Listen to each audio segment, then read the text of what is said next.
take attendance for the evening, make sure we have a quorum. And this evening, Carrie Cunningham is not here at the moment. Mr. Eric Retzner? Here. Thank you. Mr. Scott Seaman? Here. Ms. Francine Santos? Here. Ms. Daisy Jimenez Vasquez? Here. And Mr. Jason Whitehead is not here yet.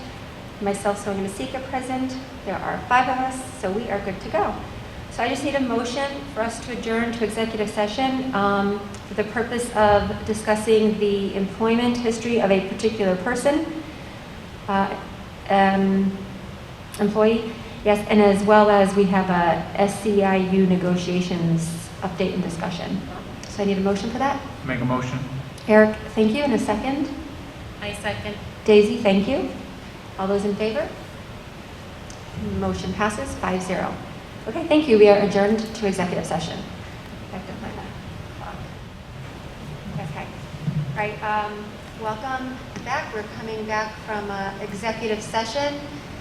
I just need a motion to open up our public meeting. I'll make the motion. Thank you, Francine. In a second. Scott, thank you. All those in favor? Motion passes 7-0. Great, thank you. And we have a student representative here with us this evening. Welcome. Could you please lead us in the pledge this evening? Thank you.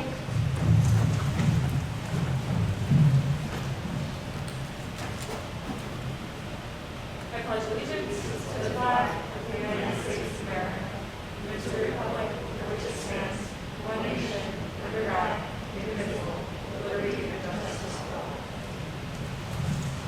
Thank you so much. Okay. We have a lot of presentations, a lot of great presentations this evening. So our administrators are going to do a lot of talking during those presentations, I understand. So we're going to, Dr. Bandler, you as well, right? You're put up later. Okay. So we're going to skip right over to board president comments, remarks, and I just wanted to say, and I'm sure we'll comment again later at the end during board comments, but I just wanted to thank the district, Dr. Banlow. So far today, this morning, we went on a tour of 2 of our buildings, and it was great to see what our 2 of our schools was the high school and JFK, and how they're doing instruction during this time. And it was just phenomenal. So we'll definitely talk about that more, I think, in comments later. But just for right now, I want to just say thank you to you and to the administrators and the teachers and even the students who were just so great in giving us that time. Thank you, Ms. Missy. Okay. So that's it for me for right now, and we're going to go right into our next student representative. So welcome, if you can just come. Yep, thank you. Make sure the mic's on. I'm not sure if it was turned on.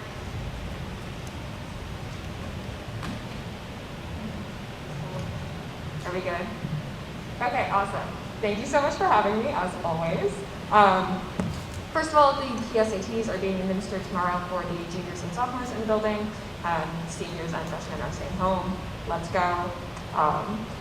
It's also worth noting that this week would have been our homecoming if it was a normal year, and even though it's not our homecoming anymore, we're still trying to maintain a spirit week. So Thursday and Friday of this week are Decades Day, and Monday and Tuesday of next week are Colors Day, so we are celebrating the spirit week, all the way up until Thursday and Friday next week, which is Sports Jersey Day. So that's super fun, super exciting. Clubs are also beginning to take off this year.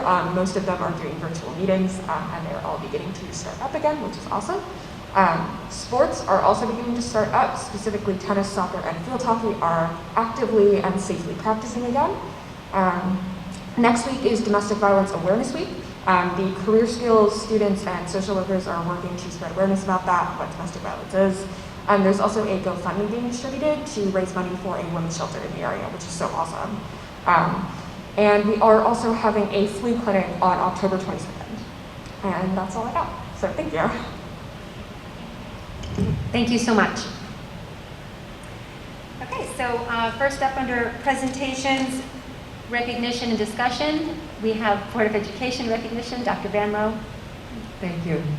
This evening, we want to take a moment to honor our Board of Education. Next week is School Board Recognition Week. And just a couple of facts about some of the things that school board members like yourselves do for children. You create a shared vision for the future of education. You set the direction of the school district to achieve the highest student performance. You develop a budget and present it to the community.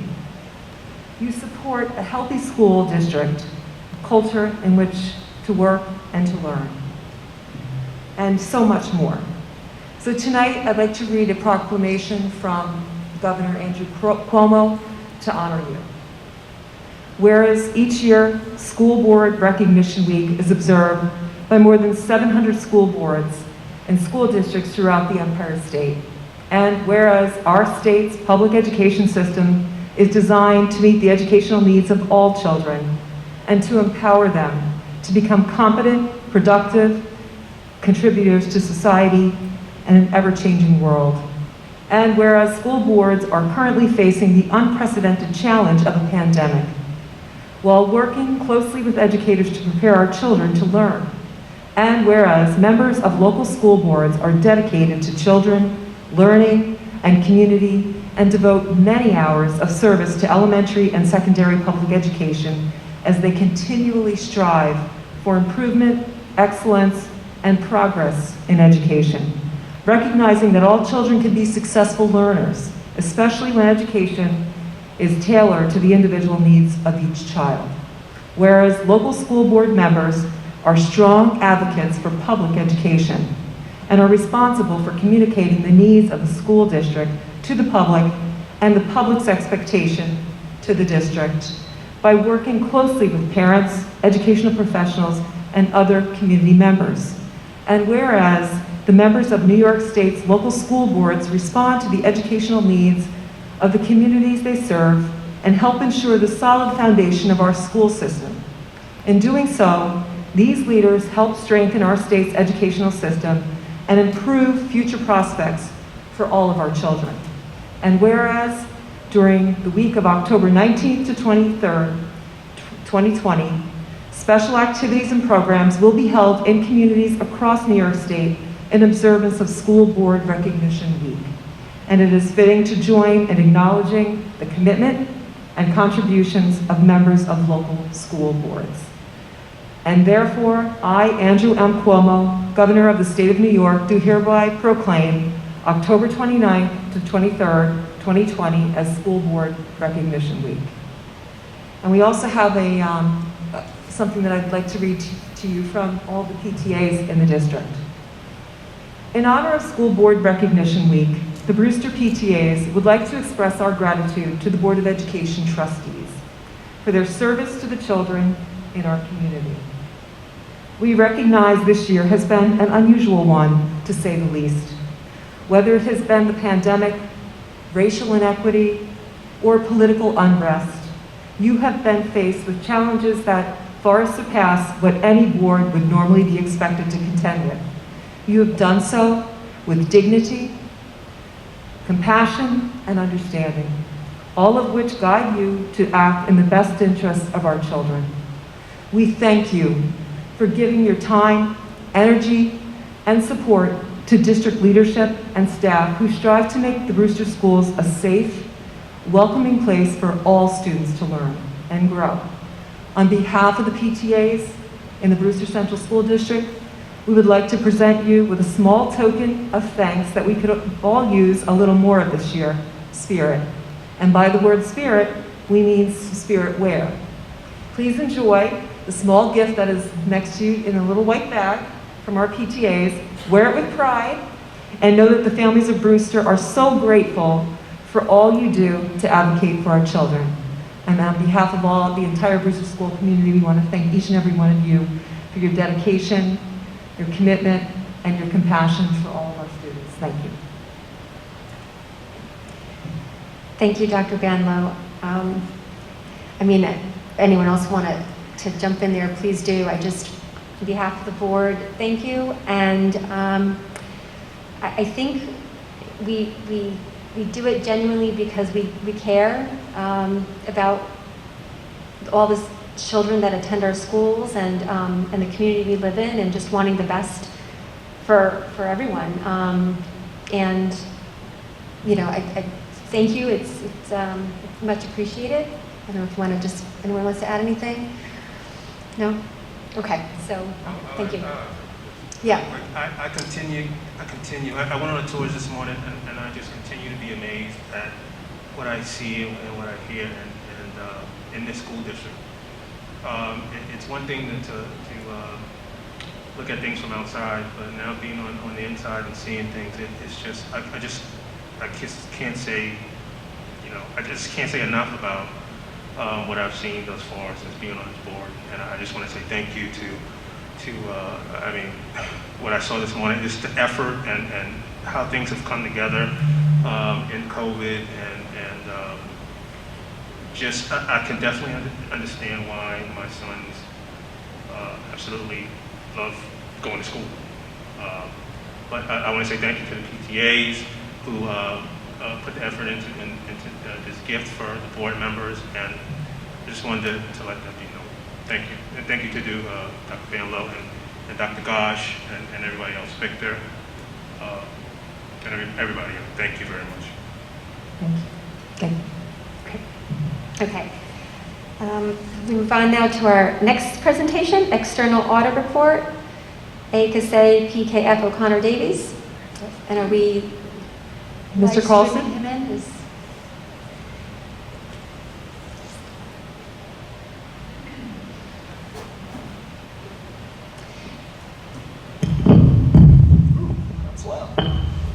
Okay, good evening.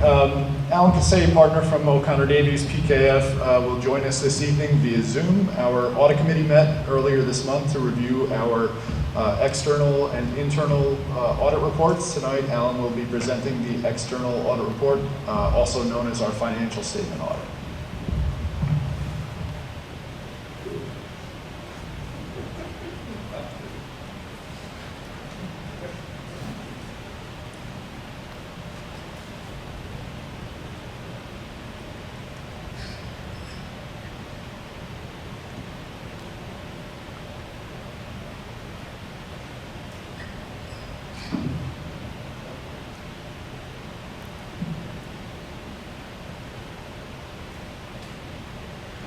Like he's speaking, but we can't. We can't hear him.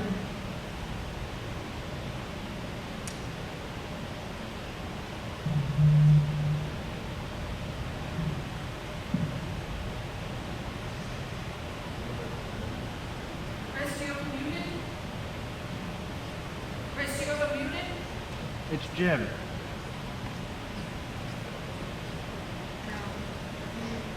Right, is there like a... Alan, if you can hear us, I'm not sure if you can hear us. We can't hear you. the microphone on? Yes.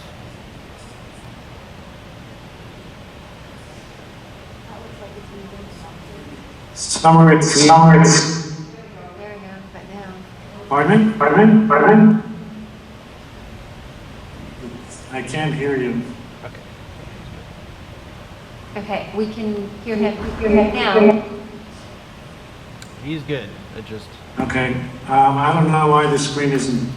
Victor, could you move the slides? There we go. Okay, some of the summary of communications. We issued what's called the management letter. It's a communication of internal control matters identified in the audit to those charged with governance, and that would be the board. We'll look at the general fund schedule of revenues, expenditures, changes in fund balance, budget, and actual, the general fund balance sheet, and then some closing comments. In the summary of communications, the auditor's responsibility under the auditing standards is to form an opinion based on our audit, which we did, and we issued what's known as an unmodified opinion. It's a clean opinion. It's the best opinion you could receive. We tested the school district's compliance with various laws, regulations, contracts, and grants, and the federal aid that you received. We conducted the audit in accordance with auditing standards generally accepted in the United States, known as US GAAP, and we are required to obtain reasonable rather than absolute assurance that the financial statements are not materially misstated. And included in that is management's responsibilities, which is to have a fair presentation of the financial statements, establish and maintain effective internal accounting controls that you have done, and comply with the laws and regulations of grants and contracts. I don't know if somebody could roll the screen forward so everybody can see. Go to the next one. Okay. Internal accounting controls, there were no material weaknesses noted. You have basically 3 levels of weaknesses. You could have material weaknesses, significant deficiencies, or control deficiencies. There were a few control deficiencies which we'll go over. We determined that the accounting policies of the district were appropriate. Management's judgments and accounting estimates were adequate, and there were no significant audit adjustments made by us. Next. Okay, in addition, there were no disagreements with management. There were no unresolved difficulties during the audit. No consultation by management with other accountants. And PKF O'Connor Davies is independent with respect to the school district in accordance to all relevant professional standards. There were no instances, suspicions, or allegations of fraud. There were no illegal acts noted, and there were no material errors, fraudulent financial reporting, or misappropriation of assets. We'll skip this slide, I believe. Okay. There were 2 management comments, and these are control deficiencies. Basically, it's information for the board to be aware of, nothing significant. In the extra classroom activities fund in the middle school, there were 5 instances of missing central treasury receipts, and 3 clubs had no activity during the year. That's probably because the school is closed for the last quarter of the year, which is understandable. But again, it's just something that the board should be aware of. In the school lunch fund, the negative student account balances, they improved from the prior year. At the end of June 2020, the balance was $9,400. Last year was $13,000. So there was an improvement in there. And those were the only comments. So overall, the district did a very good job. This is the general fund schedule of revenues, expenditures, changes in fund balance, the budget and actual.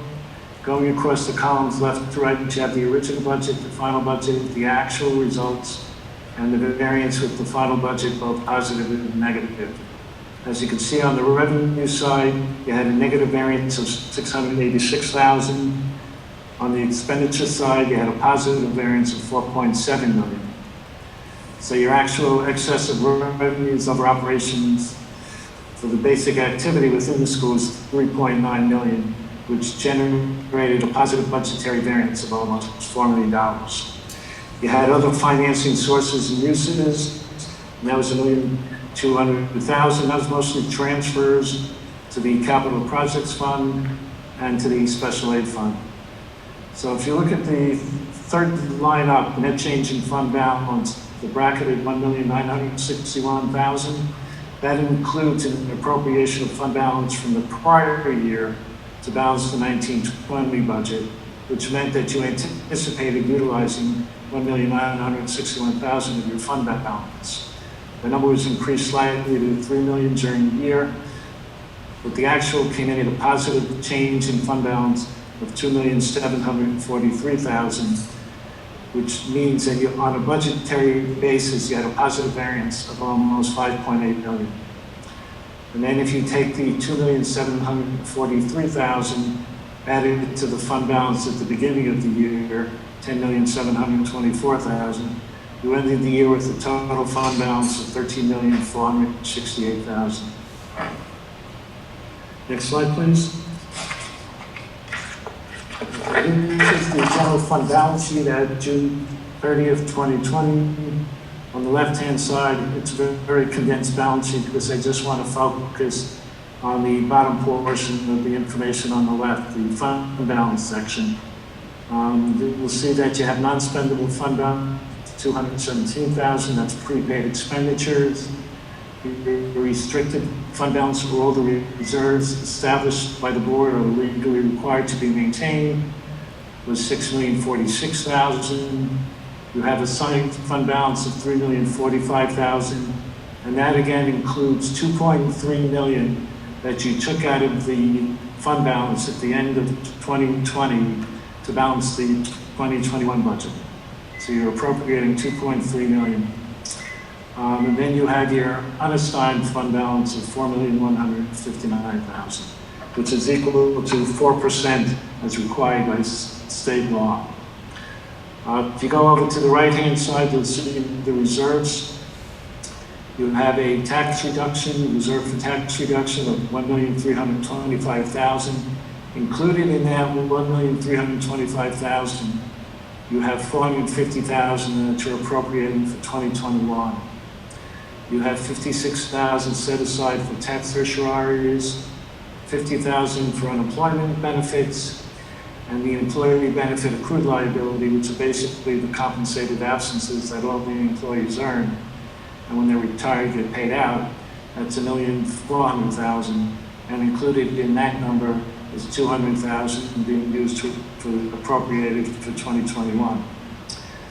You have a employee retirement reserve for $1,764,000.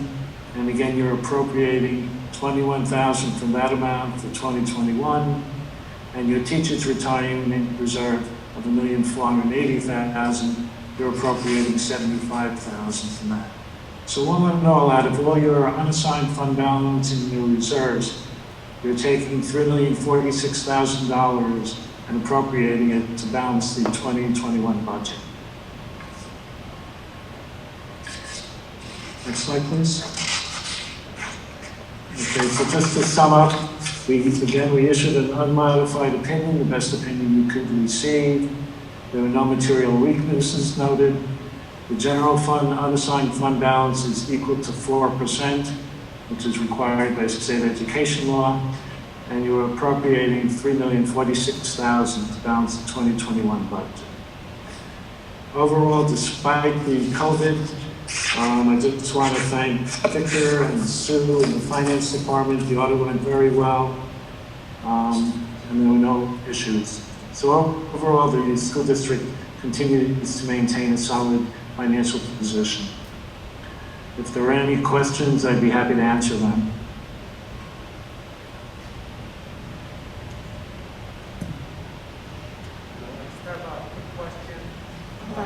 Scott, when we talk in our mics, we need to get close to the microphone just so the speaker can pick us up. Sorry, you might have to move it closer to your left, the whole stand.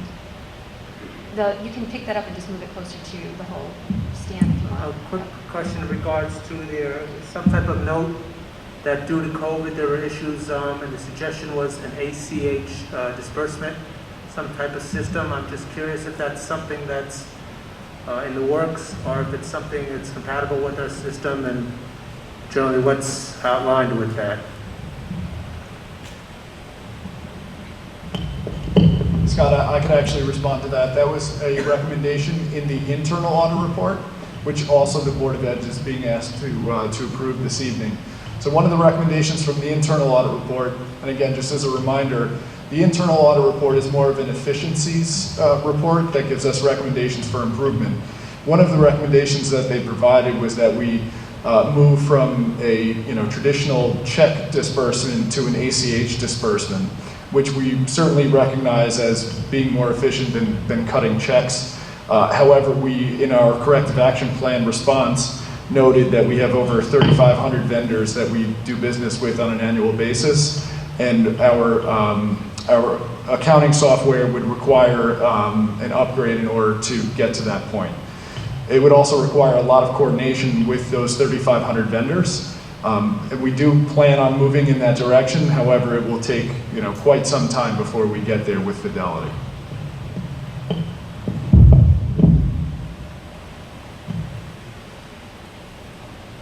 Okay. Does anyone else have any questions in this presentation?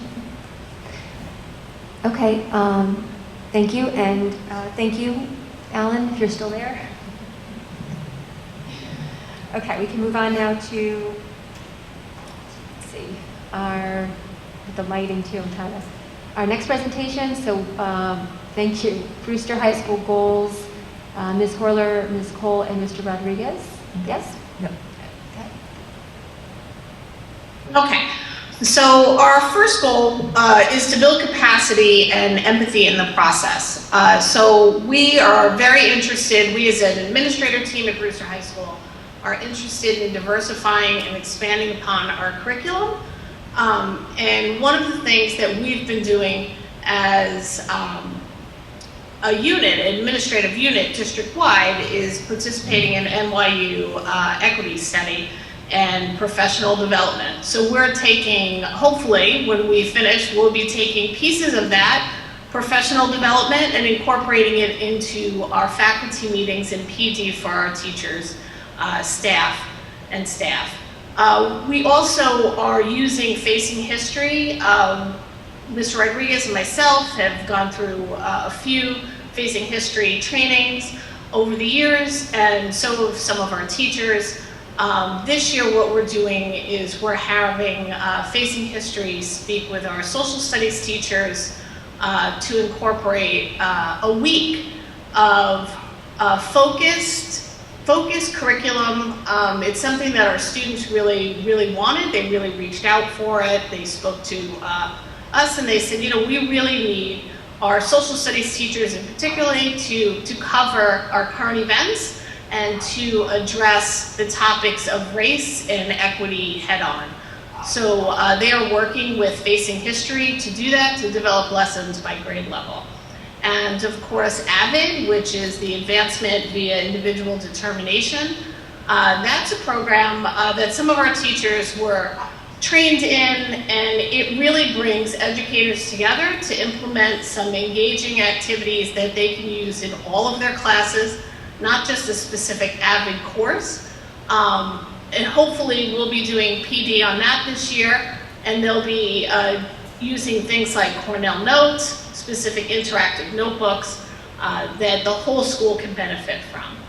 And then in our English classes, we're looking at specific Black, Indigenous, and people of color authors and resources, specifically incorporating people like Lorraine Hansberry, Trevor Noah, and not just getting rid of some of the books and the authors that we're doing already previously, but incorporating today's classics with previous classics.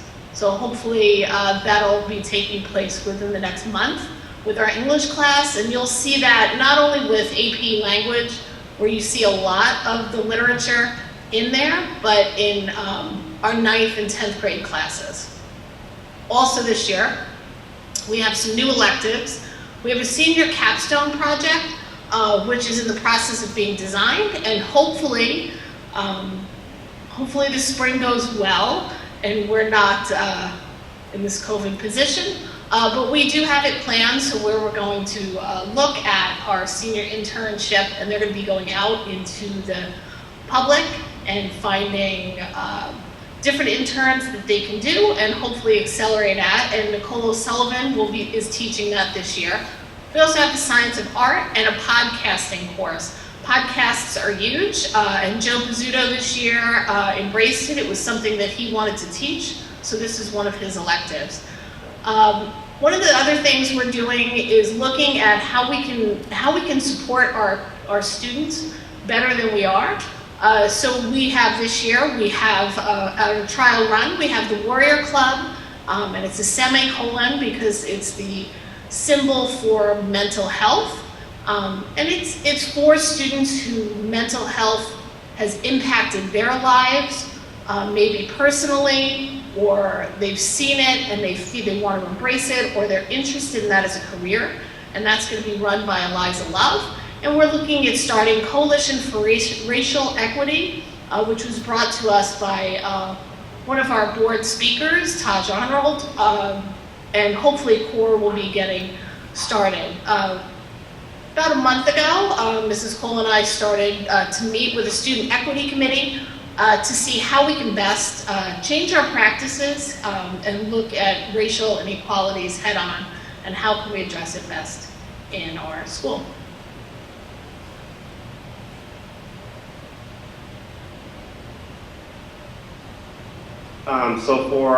Thank you, Nikki, for that.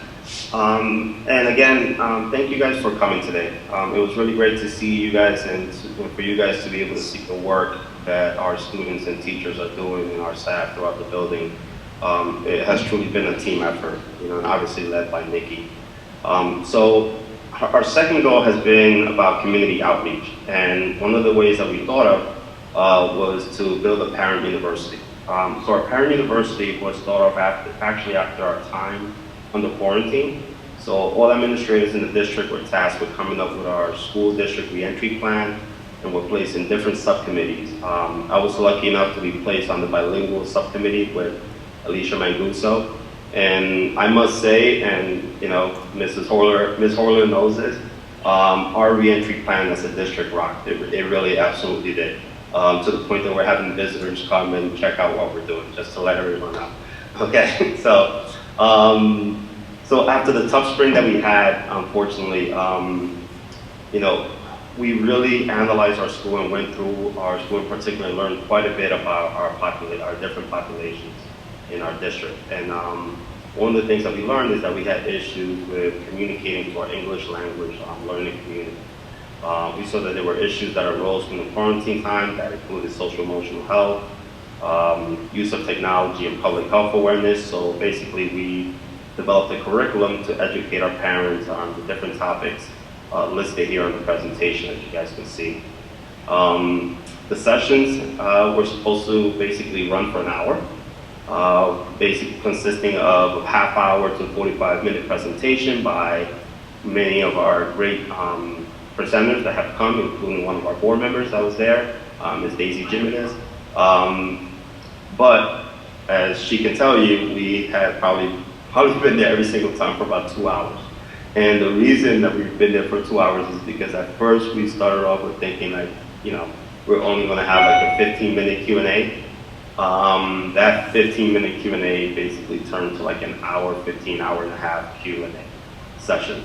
And the reason that it turned into that is because our Spanish-speaking community has a lot of questions that need to be answered on a daily basis. So what this has done is it actually empowered our parents to come and see what we're doing, to get answers that are needed from the district, which is great because they feel valued by our district, to the point that normally like the last 5 minutes is just basically saying thank you and goodbyes, and parents saying how much they appreciate what's happening. But moving forward, we truly feel that this is something that is going to help our graduation rate, as our parents are being informed as to how to become better parents in a way to their children in regards to their education. And also, create a bigger bond through our community. Yeah, so that's my part. Lauren? Hi, everyone. Thank you, Nikki and Carlos. So I'm going to focus on our third goal, which is actually a continuation from something that we started last year. Being that Carlos and I were new to the district and the three of us were for the first time working together, we really felt as though being visible and building relationships was something that we wanted to work on and grow. And we felt like we should continue it because we got off the ground running last year, but obviously got cut a little short. So we started last year with consistent walkthroughs. We felt as though just being in a classroom for an observation just wasn't fair and wasn't enough time, and we know that we wanted to see our teachers more often and they wanted to see us, in addition to our students wanting to see us as well.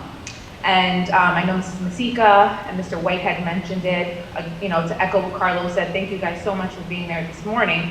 But you saw a lot of what we've been seeing, and that's that initially our teachers were very anxious. They didn't know what to expect. Our students were anxious. They didn't know what to expect.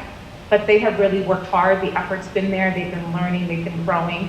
And we're just really, really proud of the professionalism that they've exhibited to this end. So we're going to hope to continue those building walkthroughs. We've got the time now with the longer periods, and we hope that can continue. Based on what we've seen and based on conversations that we've had with folks, we've actually started building a professional development calendar. So we have, and I'm going to mention a few of the programs that some of our teachers have volunteered to present to their colleagues. We were just really proud of the work we were seeing, so we felt, why go elsewhere when we've got such a skill set in this building, such a level of expertise? And so we're developing a plan to start some professional development in-house after the students leave.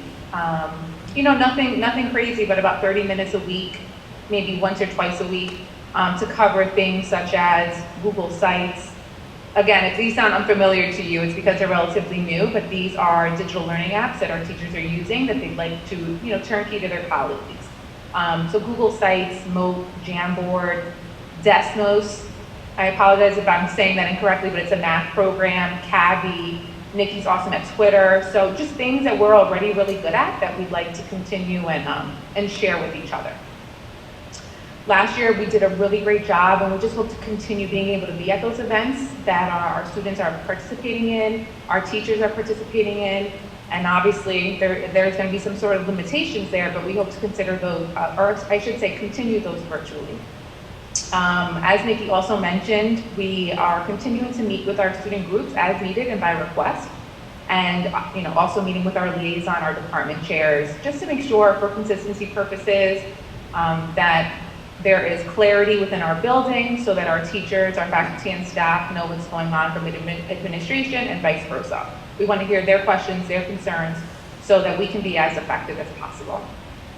And then lastly, as far as communication, we know that we all get parent square notifications multiple times a day, and we understand that there's a need for it. So you saw Mr. Rodriguez's message that he sent earlier regarding PSAT. I think he sent 2 or 3. We apologize, but things come up, and we just want to make sure that we're, again, just communicating things as we're getting them. Last week, we thought it was important for our students to know that we see the work that they're doing, and that we know that the reason why the booster is open and, knock on wood, continuing to be open is because of the work that they're doing and just following instruction and keeping everyone safe. So we've been using parents wear relatively every day. And we also thought it was important to develop a student and faculty memo. So we've been sending that out every Friday. It's based on conversations that we're having with people, just to, again, make sure that we're clear in our expectations and what's happening in our building. And then we, in turn, ask that our faculty share that information with our students during homeroom. I'm sure many of you follow Nikki on Twitter, but she and many of our staff members also want to make sure that what's happening in our building is visible online, and that our community is seeing all the great things that are happening in our building.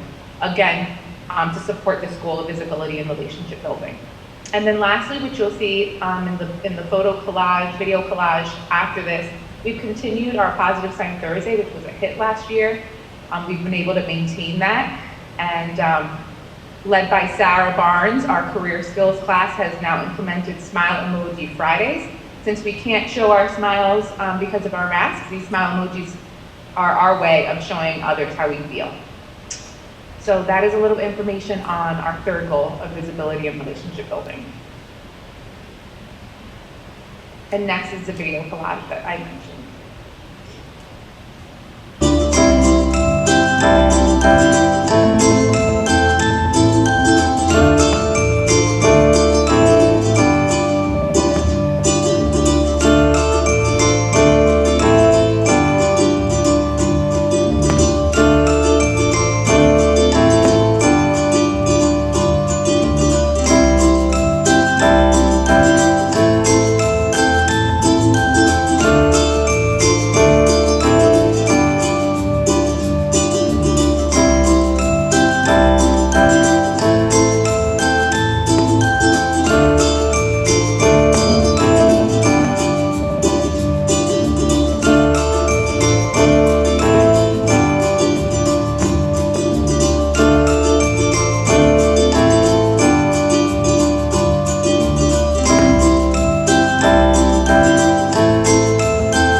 to thank the board for coming out and visiting with us today. The building is really proud of everything we've done this year, and we're off to a great start, and I look forward to a wonderful year. So thank you. Thank you again so much for having us and for your presentation this evening. I don't know, Dr. Bandler, did you want anything to say? Yeah, I just want to say thank you, Mrs. Horler, Mrs. Cole, and Mr. Rodriguez, and board, you'll notice that the goals clearly fit underneath the district goals and the board goals too. So our next presentation is going to be Mr. Clark, our principal at Wells Middle School, along with his vice principal, Mrs. Hernandez. So without further ado, Mr. Clark. We'd also like to thank our district leaders.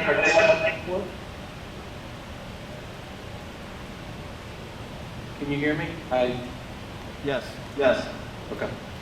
And we'd also really like to express our gratitude to our incredible staff who have been asked to reinvent themselves in everything they do in order to serve our students.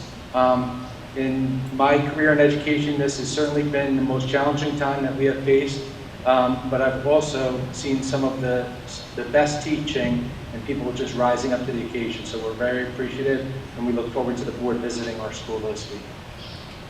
So our 2020-21 goals, We Are Wells is our central theme. This is a book that we were all asked to read last year, and I just wanted to sort of bring this back up again because at a time like this, it helps remind us of who we are and what our role is. So the quote is, "And when a leader embraces their responsibility to care for people instead of caring for numbers, then people will follow, solve problems, and see to it that the leader's vision comes to life the right way, the stable way, and not the expedient way." So as we see our teachers and our staff members who are coming in here with their best faces on, trying to encourage the students, it really gives us a lot of great hope, and we're extremely proud of the work that we've done as a school district. We've also had some visitors that have come from other schools that wanted to tour just to see what it actually looks like because they've not been able to get their districts open yet. So we're extremely proud of the work that all of us have done. We emphasize that with the kids all the time, that we're all in this together, and again, we're extremely proud of the work. So our guiding principle this year was safety first. And our first goal that aligns with that is the physical health and safety of our children and our staff. Our primary goal is to ensure safety, starting with a successful reopening to ensure students, parents, and staff that we are doing our utmost to create a safe physical environment. Through the summer, we spent a lot of time measuring classrooms, looking at spaces, looking at our schedule, reinventing our schedule. Everything that we had to do, we did with the sole focus of how are we going to keep our kids safe. Now, as this pandemic has, evolved, we keep learning things, and we feel very good about the fact that we're able to keep the children safe and in school, and that's so important for so many reasons, especially because we're giving them the structure that they so richly need in their lives, and we all so richly need in our lives. We reevaluated the use of the schedule and space to create the safest possible environments. We reduced the number of transitions during the school day. We provided a comprehensive safety orientation and communication to parents, students, faculty, staff, and necessary visitors. We're so grateful to the buildings and maintenance department, to our custodians, to our nurses. Everybody's just really worked together to ensure that we're all on the same page, that we're communicating, and we're creating a safe environment. We created a homeroom, virtual, and live grade level meetings. We've always had grade level meetings. We're doing it a little differently this year, but again, in an effort to just continue to have ongoing communication with our students so that we know how to support them, and especially so that we can help them to remember the expectations that we have for them so that we can all keep each other safe. Another way that we do this is through our grade level Google Classroom. Mrs. Hernandez is going to present goal number 2. Good evening, everyone. Some of this work, especially goal number 2, stems from our subcommittee of the larger committee, which is STEP. specific to social emotional learning. I've proudly co-chaired that with Dr. Gosh and Mrs. Heath Allen. And this is where Bears Connect kind of derived. So we loved Bears Bonanza. And when we thought about what was most important coming back into the school year, it was all about connection. And that's kind of where Bears Connect came from. So with keeping STL at the forefront, we begin our day with homeroom, which is a day to check in. And that structure is essential for connection. Every day starts with attendance and a daily prompt. And it's very simple, but you learn a lot about your students with daily prompts. For example, Starbucks or Dunkin'. That can be a whole 7-minute conversation with, students really enjoying, just learning about one another and building on those peer relationships. We revisit safety norms that are repeated daily, and any updates are communicated to students. We also include tech tips. There's a lot more technology, and we assume that students sometimes know how to navigate Google, but there's always something new to learn. So we share those out. And we also are looking, and this is future work, but we're looking to incorporate the CASTLE framework, which specifically focuses on self-awareness, self-management, social awareness, relationship skills, and responsible decision-making. We will continue our PBIS program through our grade level meetings. Just to give you a snapshot into our new world, we used to have 3 grade level meetings, which would reach our entire student body. We now have 15. We're providing virtual grade level meetings and grade level meetings during students' lunch period. So it's kind of like a working lunch. They're entertained while they eat. And we have nonverbal cues and nonverbal ways of communicating to encourage that they just eat and not talk, since their masks are off at that time. Future work, we definitely want to tie in some of the great work that we're doing with our partnership with NYU. And again, this is, cross-cultural connections, and it directly ties into Bears Connect. So we're looking forward to CASTLE and NYU in the second half of the school year.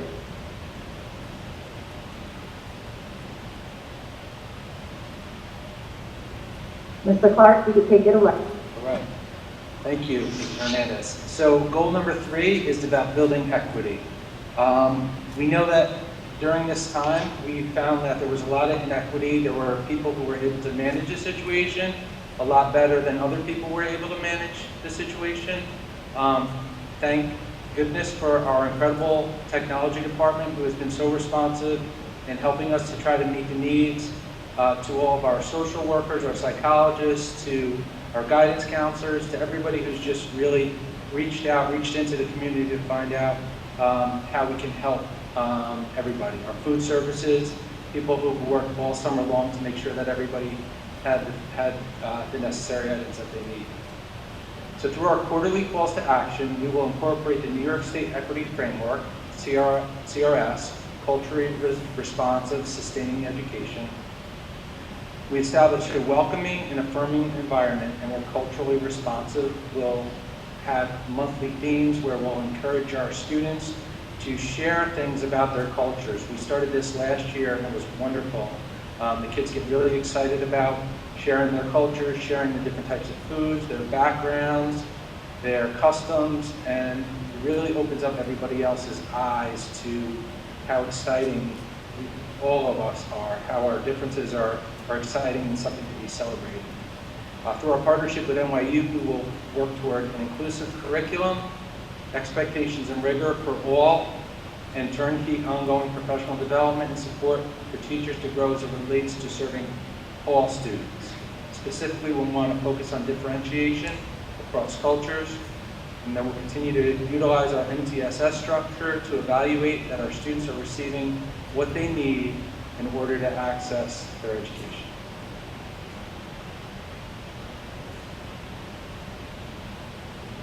Ms. Moran. Just to elaborate a little bit more, Mr. Clark mentioned our monthly theme, well, our quarterly theme. So the first 3 months of school, again, are focusing on reconnecting and sustaining connection, whether we're here, remote, hybrid.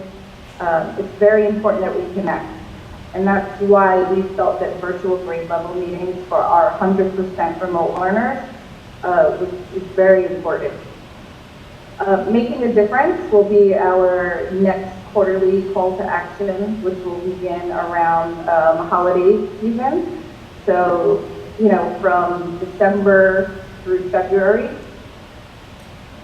February through May, we'll focus on finding a silver lining. And it's, you know, these aren't just derived from our school-wide reads. They come from what we're all going through together as a community. And it's very important to find our silver lining and, you know, the pros, or what the booster community will look like when we get on the other side of this, right? And what we can do to make a difference. What can we learn through this? What can we keep as a community? Maybe we'll be more efficient, right? If we keep some of these Zoom meetings where they fit that, and decide what meetings call for in-person and what meetings could be virtual, and how much more we could accomplish. And finally, we're famous for this slogan, "We are well," because, you know, we are a community, and every single member, whether they're in person or remote, are equally important during this time. So we always want to keep that focus on equity. Thank you. So how are we doing? We just had our first grade level meeting, and it was a success, as Ms. Hernandez mentioned. Normally we would have 3 grade level meetings. This year we have 15 grade level meetings, so it was a bit time consuming, but it's so important to just have that ongoing communication. Every day we were having, for the health and safety of kids, we're having temperature checks, hand washing, hand sanitizing, social distancing. We're creating virtual and synchronous learning, including VT when a health concern arises. Basically what that means is virtual temporary. So in coordination with our nurses, our guidance counselor, if we have a student who has to go home because they have concerning symptoms, then that person who may be an in-school learner now becomes a temporary remote learner. So we communicate that through the guidance counselor with our teachers, so they'll add them to that classroom until they're able to return back to school.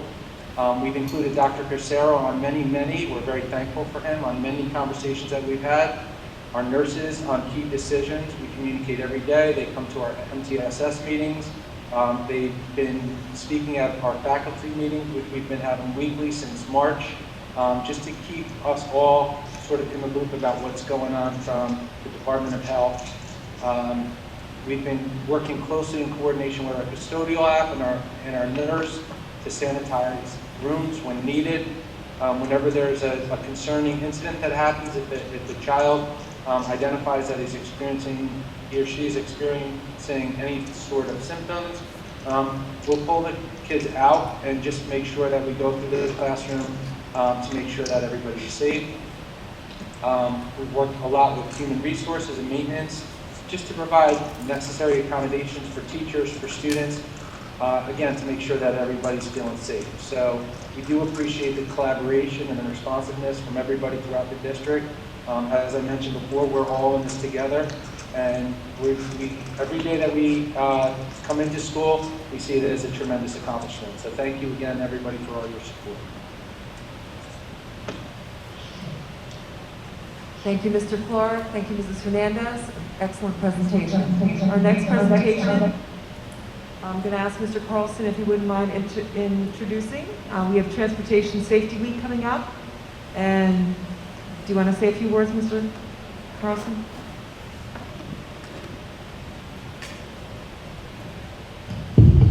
So I would just like to acknowledge the Transportation Department for putting together this video and They did it in relatively short time, so that was especially remarkable. Something that actually isn't specific to this year, and I'm happy for that because we're going to be able to put this on our website for future reference going forward. So I just want to acknowledge them for all their hard work as we were able to get our students back in session.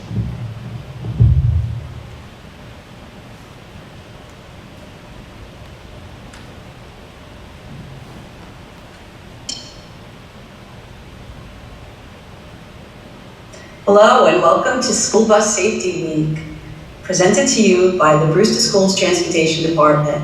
I am Mary Smith, the supervisor of the Transportation Department, and this year we would like to share with you how a safe school bus stop was created. We hope you enjoy our slides.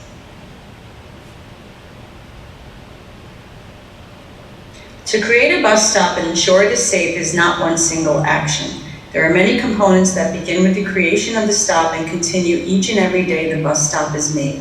Upon creating a stop, it is the State Education Department guidelines, along with our transportation staff, as well as the students and their families, that ensure the safety of the stops. Hi, this is Lorianne Pantanella. I'm a dispatcher for Brewster Schools Transportation Office. Each trainee learns on the district's vehicles, and all training is done in-house by our dedicated and experienced training staff. All drivers undergo a training experience that grooms them up to Brewster's long-respected standards. All staff are medically certified by a physician registered with New York State, as well as participate in a physical performance test to ensure their physical abilities to evacuate a school bus in an emergency. We follow all of the regulations regarding pupil transportation, as well as their safe routes and safe stop recommendations. We often refer the Brewster families to the State Education Department's website to ensure all are being treated equitably per their guidelines. Hello, my name is Sherry Durkin, and I am an operations assistant. A proficient routing staff is the key player in creating the safe stop. The transponder technology alone is not enough to ensure we are traveling and navigating our roads safely. It is the years of knowledge, experience, and best practices performed by the routing team that contribute to the successful stop. As you can see, we have many things to consider when establishing only one single stop. Some of the many factors we have to consider are bus size, IEP requirements, time restraints, and alternate transportation requests. If every school bus makes an average of 50 stops a day, our entire fleet makes 5,000 safe stops a day. Hi, this is Mr. Bob, a safety officer. Every driver and monitor must meet the State Education Department requirements. Drivers must attend a basic 30-hour course, and the monitors must attend a basic 10-hour course within the first year of employment. The core information is refreshed twice a year at the beginning of the school year and again in the spring. We fall under New York State Article 19A, which requires annual and biannual testing of drivers. This is done by certified 19A examiners, and all results are filed and subject to New York State Department of Motor Vehicle audits.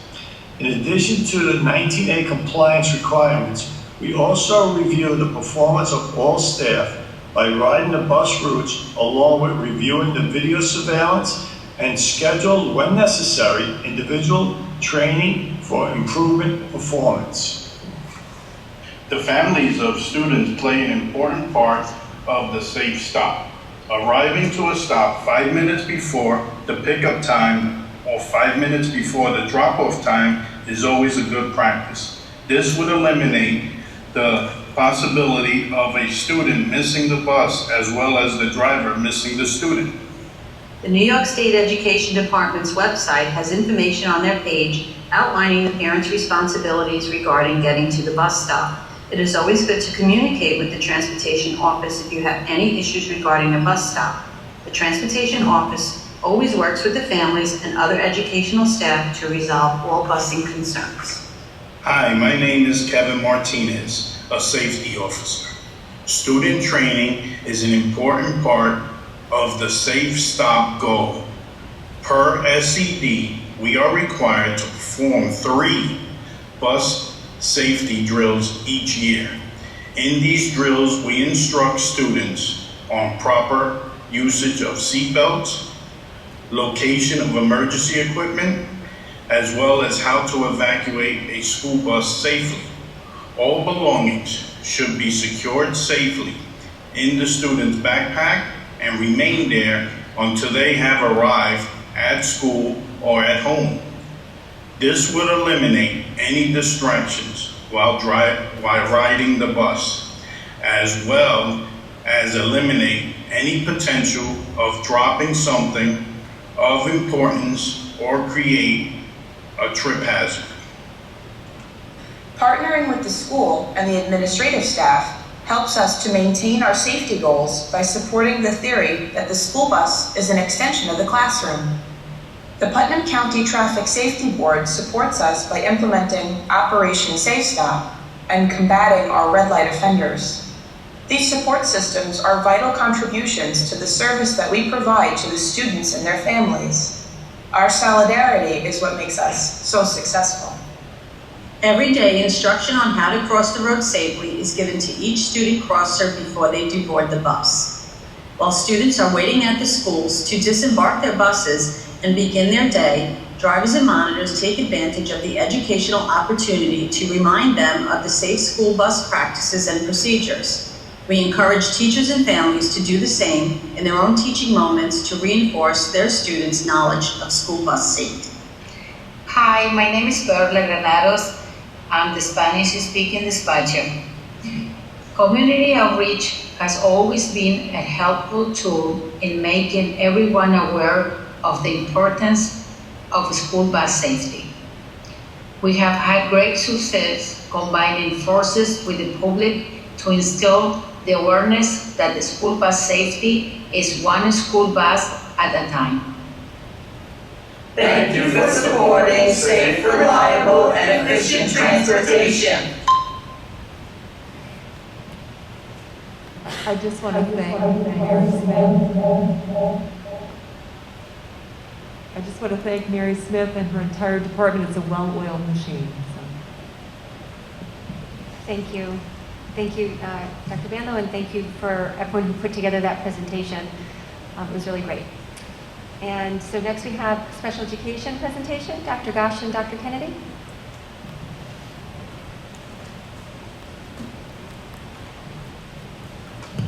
We're trying all sorts of combos this evening. Now, Dr. Kennedy and I will be co-presenting her remotely. All right, so thank you for this opportunity to share our thinking regarding bringing certain students with IEPs back for everyday instruction. As I mentioned, Dr. Kennedy, our esteemed director at PPS, and I will lead you through the next set of slides that outlines the variables that we have considered and we continue to consider and factor into our decision making. Dr. Kennedy will give us a quick review of our continuum of special education services, and then finally our recommendations for you in terms of how we move forward. Dr. Kennedy? Next slide, please. Present tonight. So we have taken a lot of different factors, data and other sources of information into account as we have navigated our district reopening plan, especially as it relates to students with IEPs. So as part of our analysis and decision making regarding this, we've closely considered our legal responsibilities with special education. To start, we'll provide a very brief overview of some key terms that relate to these. Public schools like Brewster are required to abide by the Individual Disabilities Education Act, or IDEA, which is federal legislation that requires us to develop and implement an individual education plan, otherwise known as an IEP, for students with disabilities. Students with IEPs are entitled to a free and appropriate public education, also known as FAPE. FAPE ensures that students with disabilities receive these special education services and supports necessary to have equitable opportunities in school and access to an appropriate educational program that helps them to make meaningful progress. The COVID-19 global pandemic has prompted all schools to look closely at how instruction is provided to students with special needs in light of the circumstances we are all confronted with at this time. These 2 bullet points were taken directly from the reopening document that we received from the State Education Department in August. The first highlights the need for us to prioritize high-need students. The second speaks to us needing to take the characteristics of students with IEPs into consideration.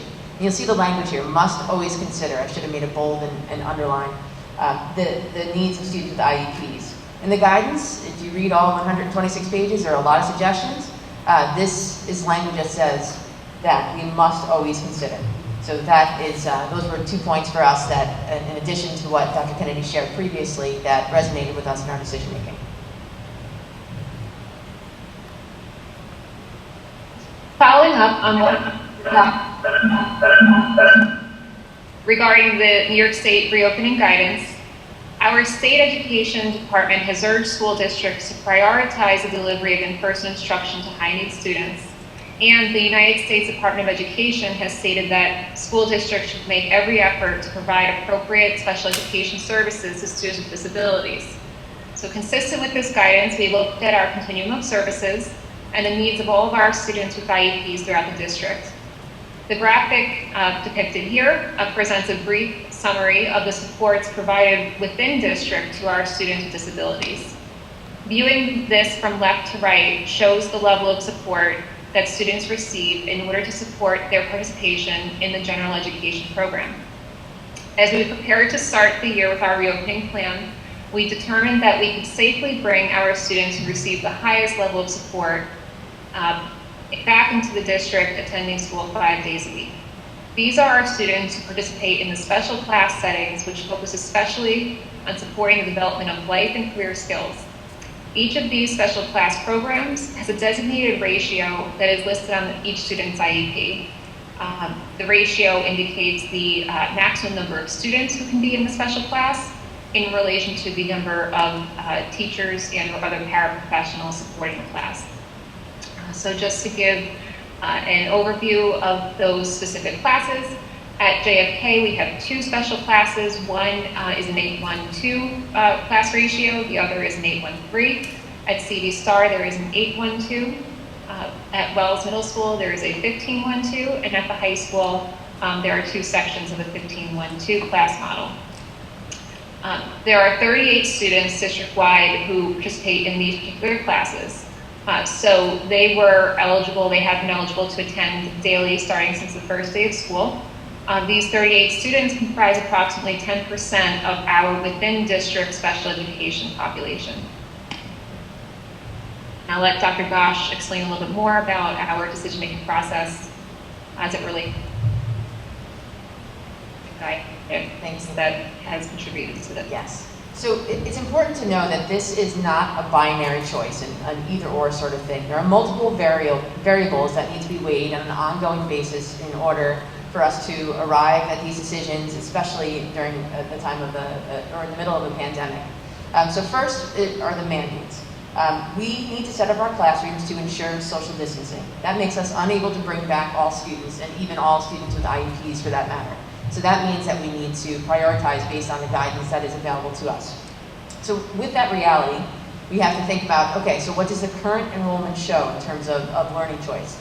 Then what is our capacity based on learning choice and the size of the classrooms at each grade level and within each building?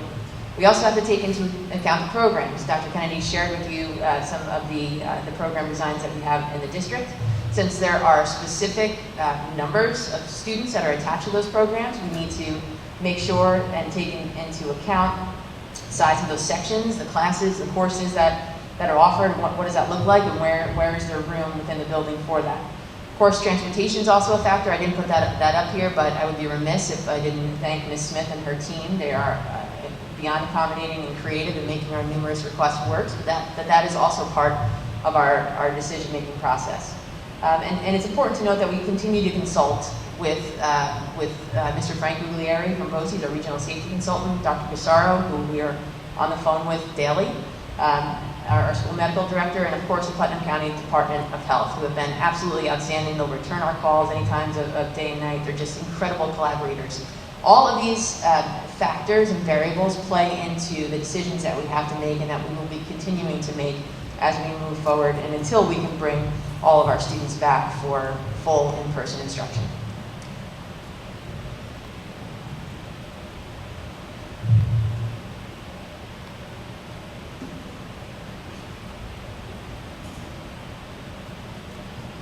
Dr. Kennedy, we need a moment to be able to hear you here.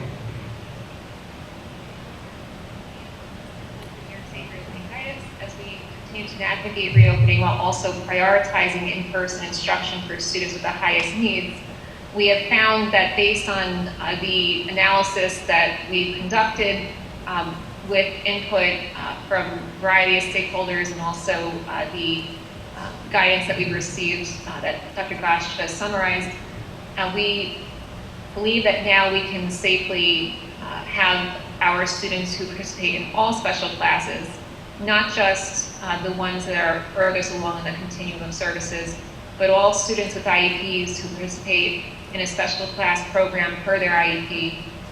We can have them safely attend school 5 days a week at this time. And so this next step allows us to expand in-person instructional opportunities for our students with IEPs who participate in the special classes. And for the students who would be starting to attend every day, there are about 115 students who would be attending daily, in addition to the 38 we have mentioned. So to summarize in terms of raw numbers, the 38 students who've been participating daily so far comprise about 10% of our classified student population attending school within district. We believe that at this point we can safely bring back an additional 20% of classified students. So that brings the total number of classified students that we can have attending daily to about 153 in total. And we are continuing to very closely evaluate the supports that we can provide for our students who continue to participate in the hybrid model within the integrated co-teaching program or the consultant teacher models, which are our less intensive models for students with disabilities. So we recognize that they absolutely require support, and we are continuing to closely evaluate how we can move towards having all of our students with IEPs attend daily. But at this time, we feel that safely we can have all of our students who participate in special classes attend every day. And we are also looking at implementing additional supports for our students in the ICT or consultant teacher programs as they continue to participate in the hybrid model.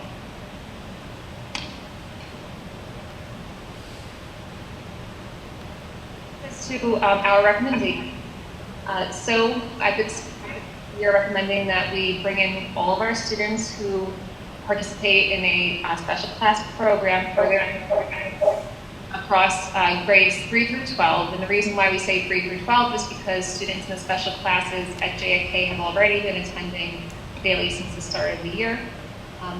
We are recommending that we bring all of our students who participate in special classes back to attend 5 days a week, and that we consider pursuing additional supports for our students who participate in the less restrictive models. So I'll let Dr. Gosh share a little more about what that will look like. So since we cannot bring in students K-12 that are in co-taught, integrated co-teaching programs, we recommend the addition of 2 full-time teaching assistants, one at CV Star and one at Wells Middle School. These teaching assistants will provide supplemental synchronous support to students with IEPs on their hybrid remote days. The building principals will work with Dr. Kennedy to develop a schedule to make sure that this can happen. Please note that these teaching assistant positions are not in budget and represent an additional cost. Mr. Carlson will discuss this in his budget indicators remarks next. There are no further staffing implications at the high school, as the high school are able to zoom in to their classes. And there are no staffing implications at JFK either, as Dr. Zamplin is able to reallocate a teaching assistant to provide that same synchronous supplemental support on those hybrid remote days, of course, in a developmentally appropriate way.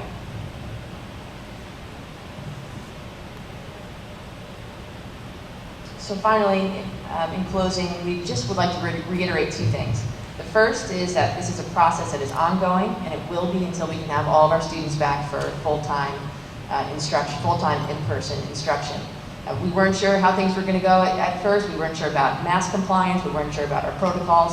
Now that those are working smoothly, we're able to take this next step. We need another month to see where we are at that point. We need to look at all these different pieces of data. What are our enrollment trends? What does the attendance data show? What do the student, staff, and parent surveys say? What are the focus groups are telling us? How can we continue to improve and really build on our already strong start to the school year? Are there any questions from the board? Dr. Gosh, can you just, for the two positions that you mentioned, they'd be specific for hybrid remote days. Can you just explain a little bit more what that looks like, what their job description kind of would be with that? Sure, absolutely. So the teaching assistants will provide synchronous supplemental support to students who are home in the hybrid model. So what that would look like at CD Star in our preliminary conversations with Mrs. Andriello is that for each grade level, we'll have 2 blocks of time a day, an ELA support time and a mathematics support time, let's say. So during that time, the teaching assistants will be able to reteach material that has previously been taught. We'll be able to work on specific skills that students are, that classroom teachers are working on. It's really an extension of the instruction that's happening when students are in person. At the middle school level, we would work to make sure that those core content teachers were working with this teaching assistant in order for them to, again, do the same thing. What are the priorities in terms of learning? How can we personalize this based on the students that are in class for that are attending that synchronous instruction for the hybrid remote days? But the guiding principles will be that for each grade level, there's 2 blocks of time that students will be able to synchronously sync into for that supplemental support. And all those students that fall into that group would meet together, so to speak, in that remote time? Yes, so let's say 7th grade ELA is meeting from, ELA support is meeting from 9 o'clock to 9:45, let's say. So all the students that are in the hybrid remote model on that day, they would sync in during that time and have that teaching assistant there for that support. Okay, all right, thank you. I have a question off of that. Is that, I know that it's a fairly large number of students that are in our integrated programs. Is that actually feasible? That 1 block of time for 1 grade level? Are we looking at a class of 10 or are we looking at a class of 30? So the good news is those numbers are cut in half, right? Right. Because you have half the students that are in person. So they're not going to necessarily be 10 students. Maybe that would be how it would work out for some grade levels. You might see 15, 20, right, in this learning center or this support. But we don't foresee sizes of 30 plus in there. Okay. So you feel like 2 teaching assistants are enough? What we would do, I mean, again, we feel like this is an incremental step, right? We know that students need more support. Mr. Clark spoke about the structure, and we know that we need some more structure, especially for students with IEPs on those hybrid remote days. So we feel like this is a good first step, that if we have a teaching assistant that's assigned to CV Star and one that's assigned to the middle school, Dr. Kennedy and her assistant directors can work with the building principals to design something that makes sense. And we'll reevaluate it again, as part of our ongoing cycle.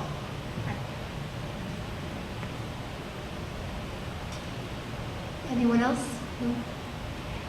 Okay, thank you. Okay, thank you. Thank you, Dr. Gosh. Thank you, Dr. Kennedy. Okay, our next presentation, Mr. Carlson will be coming up to talk about the Budget Advisory Committee.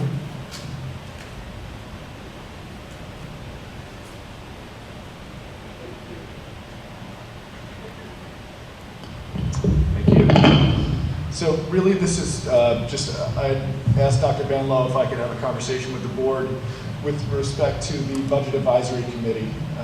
2 years ago, we created a Budget Advisory Committee in response to a failed budget entering the 2018-19 school year.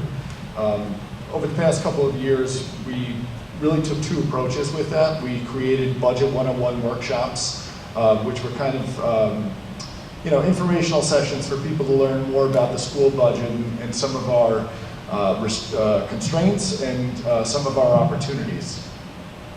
We also had budget advisory committee meetings, and really the latter is where I felt like we were kind of losing momentum. Obviously, last year it got cut short because of the pandemic and the extended closure.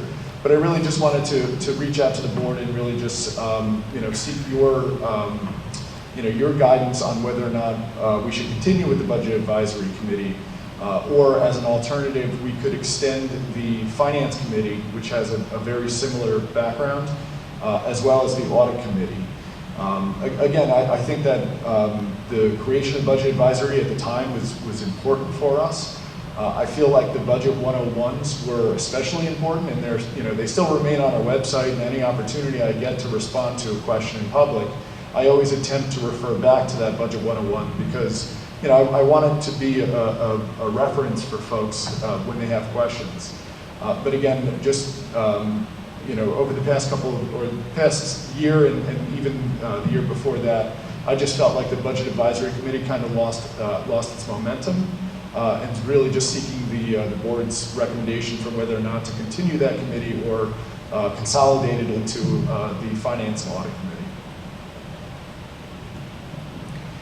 Committee. So I think, if people aren't attending and the attendance went down, and yes, there was a purpose, and I thought that it could be something that could continue. But I think, to your point, we do have a finance committee. I think audit's different. I think finance lends itself more to budget discussion, and I think I think it's a good idea possibly to merge those two, and perhaps maybe not every meeting, but maybe certain meetings throughout the year. Maybe because I forgot how many times finance meets. Only a couple. Yeah, finance meets typically twice a year. We're meeting a third time in November to review our long-range financial plan. Yeah. And of course, we would extend the invitation to a budget workshop or two, because those are also helpful meetings where we can have conversations and extensive dialogue, as opposed to a Board of Ed meeting where really we're there for informational purposes and not. There's not enough time to have that dialogue. So two thoughts I have. One, if it was to merge with finance, there probably would need to be a few more meetings in the year. And I don't know if mornings would be a great time, if we're including more from the community. Or you just said workshops. I mean, perhaps it might not start off this way the first year, but maybe it would get momentum where we have twice a year a public workshop where it's informative and the community can come out and have that type of exchange, which might be more productive than the finance committee time, because that can get very detailed in different ways that don't specifically relate to budget all the time. I think perhaps maybe two workshops, community workshops, where people can come and engage on the budget, on a bunch of different things, and just have their input and thoughts on things. I don't know. What does everyone else think?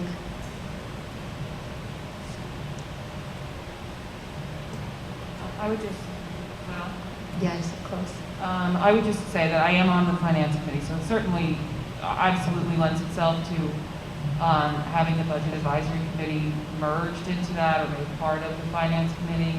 I don't even remember if we have all the slots for community members on the finance committee filled. I can't recall from the last meeting.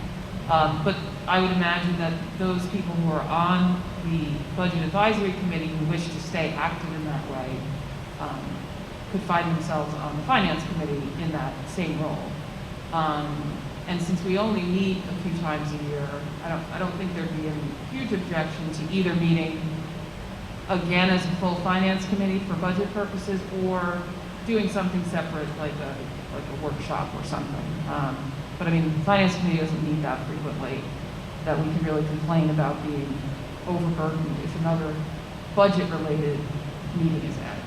So I think it makes sense. I mean, these committees are always created when needed, and it can be, if the need can be met by an existing committee, especially now when we're struggling with in-person meetings or Zoom meetings, that seems to make sense to me.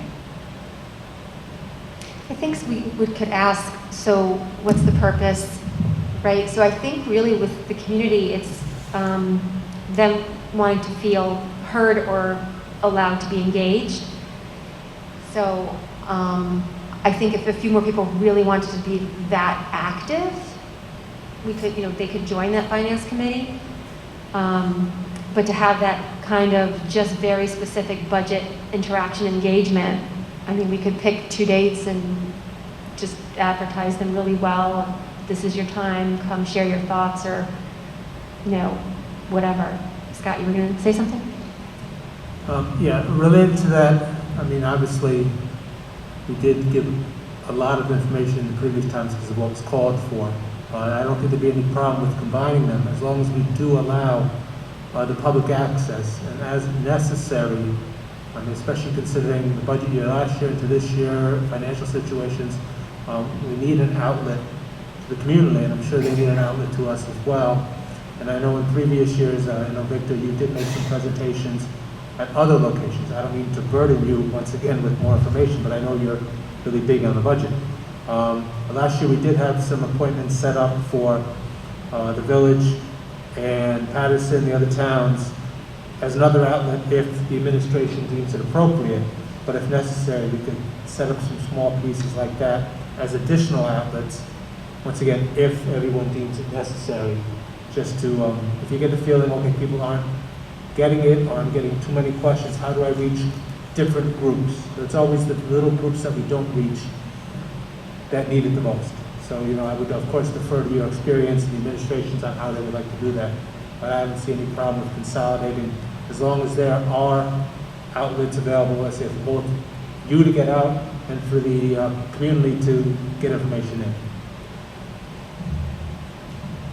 Yeah, Scott, I think that's fair, right? I mean, even if, we may not get the whole town coming out, but I think it's good to have that practice, something in place consistently, so people just always know that they always have this budget meeting at this time, this budget meeting at this time, so that this way it helps us prevent anything in the future. So we're not dealing with any kind of blow up in a moment.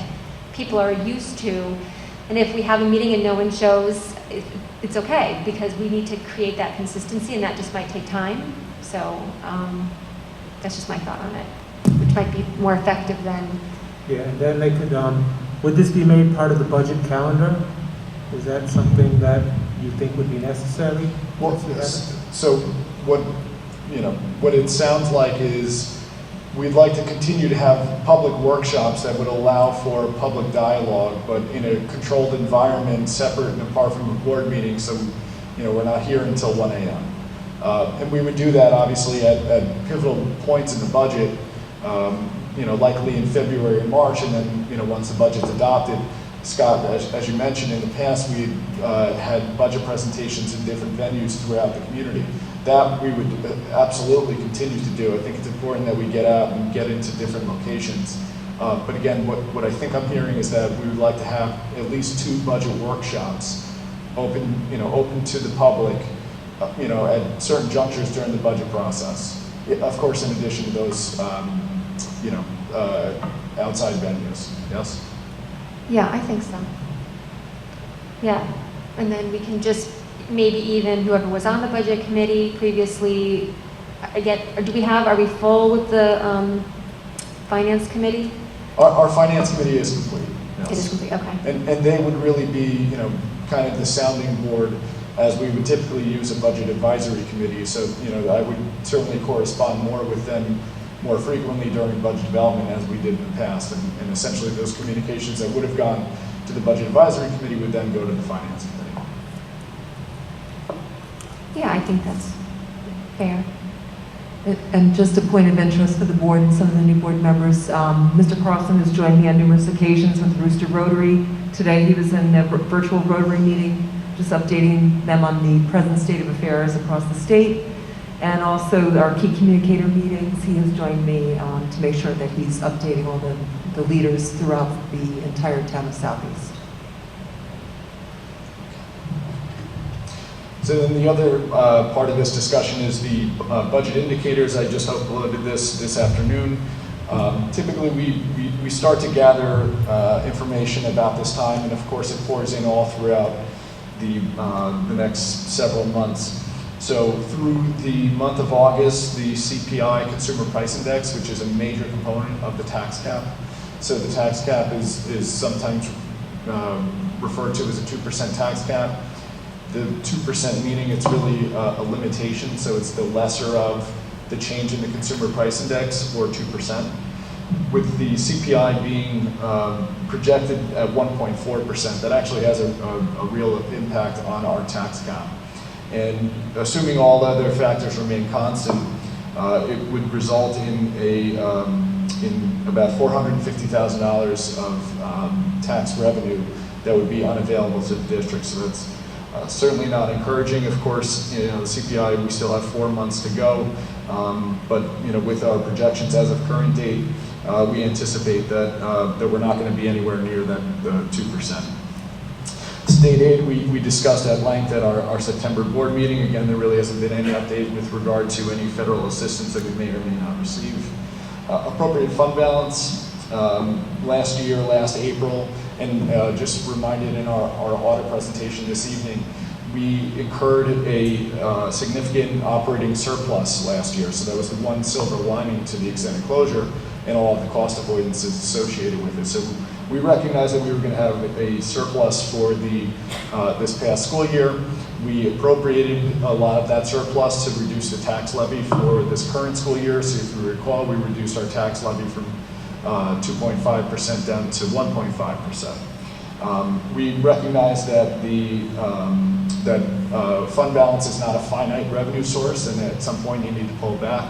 Our surplus plan calls us for incrementally pulling back about $200,000 each year for each of the next 5 years. Our OCED program, this is now going to be the 3rd year where we see an increase in our OCED, occupational education costs. Occupational education is a program that's run through BOCES, the Career and Technical Education Program. It's based on a 3-year average enrollment, so our enrollment for the past 3 years has been increasing as more students are attending. That number is expected to level off after this 21-22 school year, so we're not going to see a large increase as we've seen in the past 2 years. However, we do anticipate an increase of $300,000. Salaries and benefits. All 4 of our collective bargaining agreements expire at the end of this school year. So we're in a difficult position in negotiating contract settlements with each of our bargaining units. Of course, salaries and benefits make up nearly 80% of our budget. We got news from the Employees Retirement System, ERS, which covers our non-instructional staff, so all of our custodians, cleaners, bus drivers, aides, monitors, food service employees, clerical staff. The ERS rate is increasing from 14.6% up to 16.2%. So if you compare those 2 rates, it's actually an 11% increase in the rate. So that's certainly a challenge for us. We do have an ERS reserve, and as presented in the financial statement report this evening, we actually began drawing down on that ERS reserve for this 2021 school year. We will continue to need to rely on it, especially going into 21-22, recognizing that the rate has increased by 11%. So that's our report as of October. Towards the end of this month, we'll hear about the TRS rate, which applies to teachers and administrator salaries for the next school year. We anticipate that also being an increase because the pension contribution rates are largely dependent on stock market performance, and specifically the investment portfolio performance of the ERS and TRS and how they're managed. So we do anticipate the TRS rate going up as well. And we should have numbers with health insurance at our November update as well.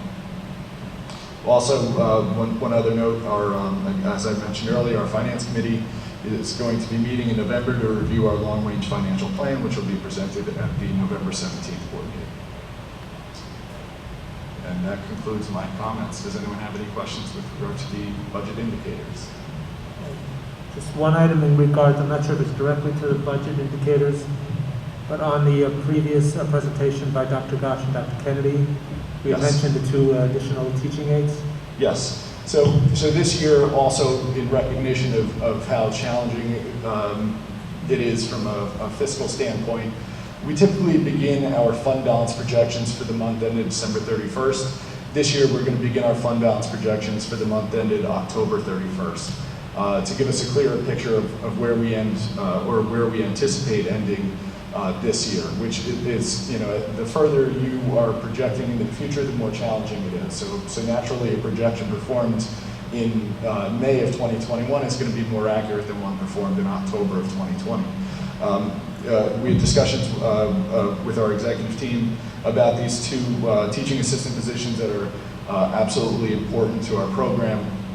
And we note that each year in a budget you have variances. So we also noted in our past 2 board meetings we had sudden retirements of some of our teaching staff.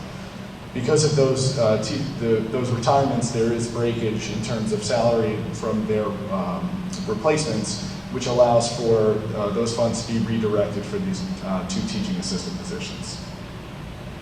Thank you.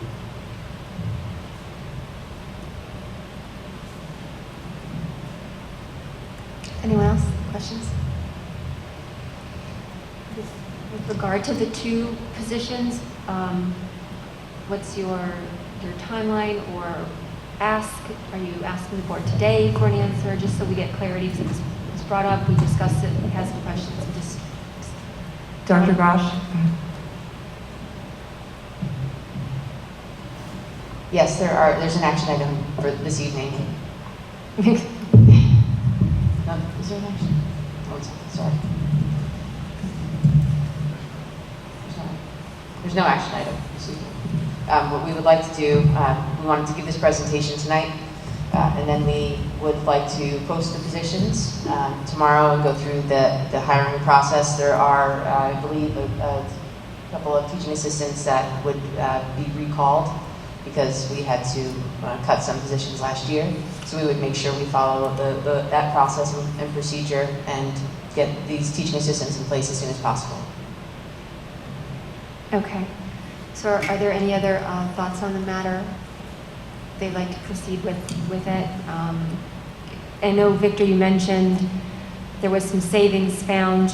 Was it just to offset the cost, or is there a significant additional cost? So again, in our past 2 board meetings, we accepted retirement, sudden resignations of some of our staff members. Again, those staff members would then be replaced by new teachers at significantly lower salaries. So while the incumbent position was budgeted at a salary much higher than the replacement, those replacement teachers are obviously not going to be making as much as the employee who retired, thereby creating contingency available to then redirect to these teaching assistant positions. And would that cover the teaching? Yes. And Okay. we if you'll remember, we had actually 2 teachers who retired effective for this school year, right at the beginning of the school year. Okay. So I think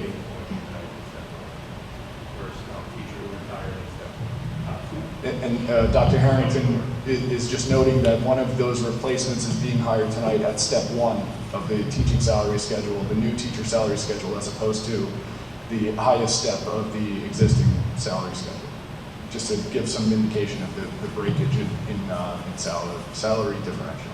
Okay. And I think that's always the biggest concern. We're budgeted for certain things, and if we're still staying within the budget and we can still manage things that way, then and we can help our students and fill that need. I'm okay with that. Again, I don't know if anybody else wants to comment or have a different opinion. I have one quick question. If we are able to bring those integrated students back, what would we do with those teaching assistants? I'm smiling under my mask because I can immediately think of a dozen things that we could do to put those teaching assistants to use, at least for the rest of this school year. Perfect. Thank you. I was smiling when I said it. Okay. All right, we're good.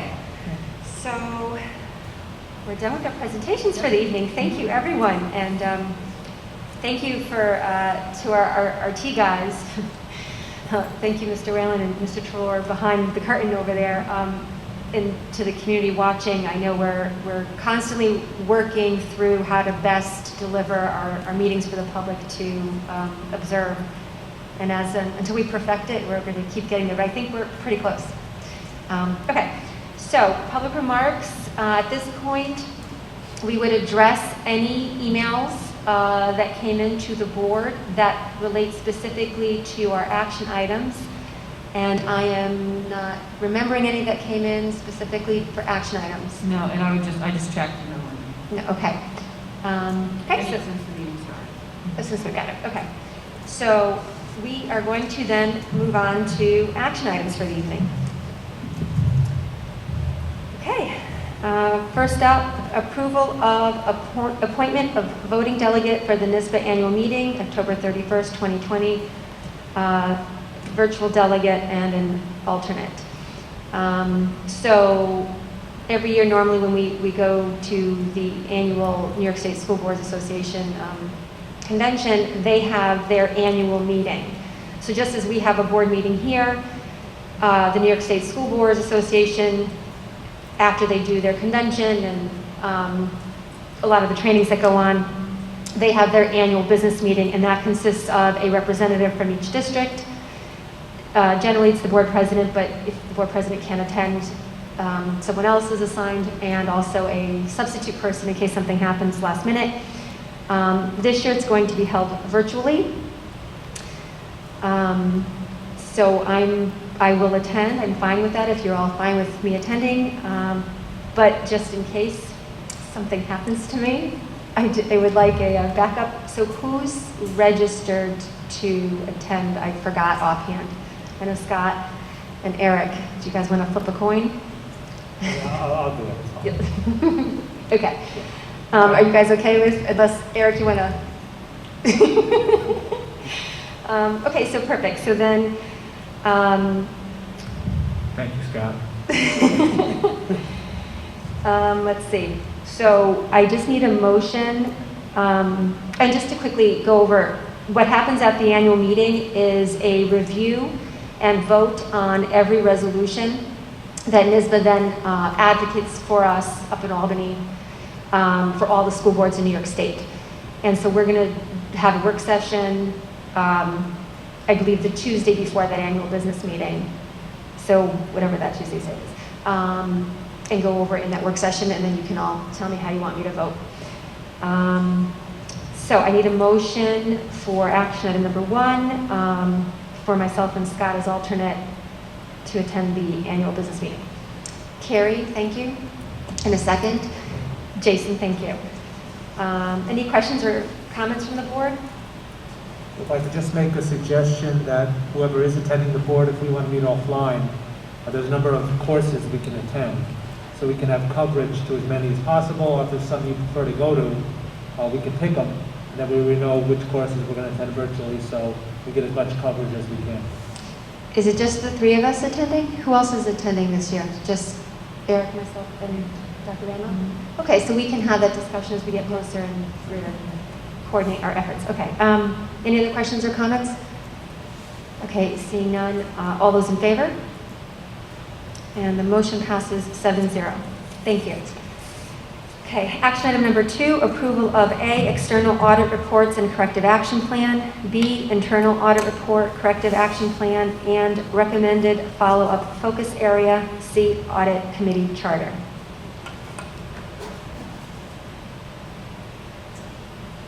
So again, each of these items were reviewed with our audit committee. Just a reminder for the board, the internal audit report, the recommendation from the internal auditors for our spring focus area audit, which is a real deep dive into a certain program or aspect of our operation. was identified that we should be looking at the extra classroom activity fund. It's also important to note that the external auditor has also identified that area as needing additional attention, so it made sense for the audit committee to make that recommendation to move forward with the focus area audit on the extra classroom activity fund, otherwise known as our student clubs. Okay, thank you, Mr. Carlson. I need a motion for this item, please. Thank you, Francine, and a second. Daisy, thank you. Questions or comments from the board? Okay, seeing none, all those in favor? And the motion passes 7-0. Okay, action item number 3, approval of budget development calendar.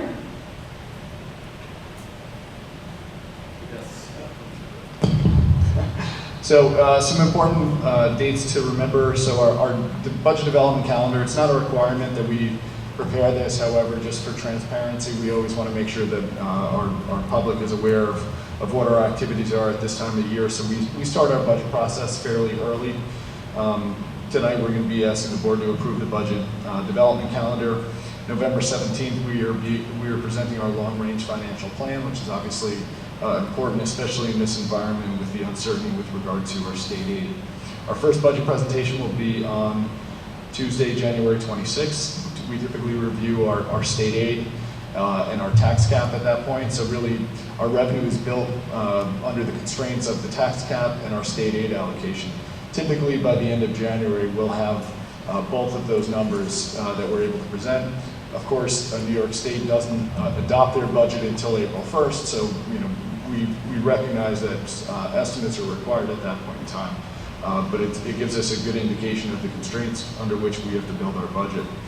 Moving on to February 9th, we typically present our proposition number 2 for our fleet replacement plan, also our operations and maintenance budget, transportation budget, our fixed costs such as debt service and transfers to the special aid fund. February 23rd, we start to talk about departmental budgets and school buildings, estimating class sizes and staffing needs. March 9th is a follow-up, and March 23rd, typically we present the superintendent's proposed budget.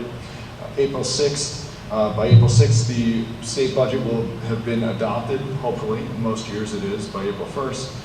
And that'll kind of just be a refresher of where we are. Budget adoption is April 20th. The budget hearing would then take place on May 11th, and the annual budget vote on May 18th, 2021. Okay, thank you. I need a motion for this item, please. Carrie, thank you. And a second, Eric. Questions or comments from the board? All right, hearing none. All those in favor?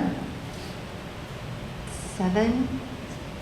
Opposed? None. Motion passes 7-0. Thank you. Action item number 4, approval of terms and conditions for the following positions.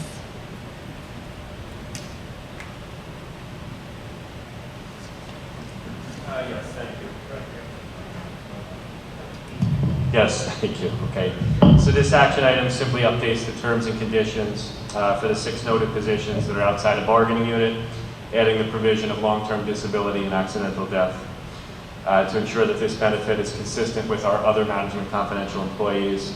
At the time these conditions were approved in the spring, accidental death and long-term disability were not included.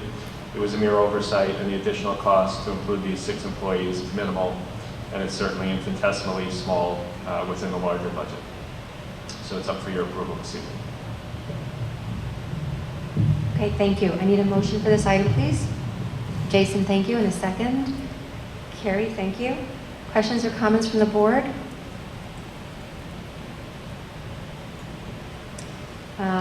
I'll just comment for the community, the positions are listed in the public content in board docs. Just one more look over. Everyone's good? Okay, so all those in favor? 7. Opposed? None. The motion passes. You're good? 7. Okay. Okay, so motion passes 7-0. Thank you. Okay. We now move on to action item number 5, approval of resolution for tenure appointment. I'm going to ask Dr. Gosh to do the honors.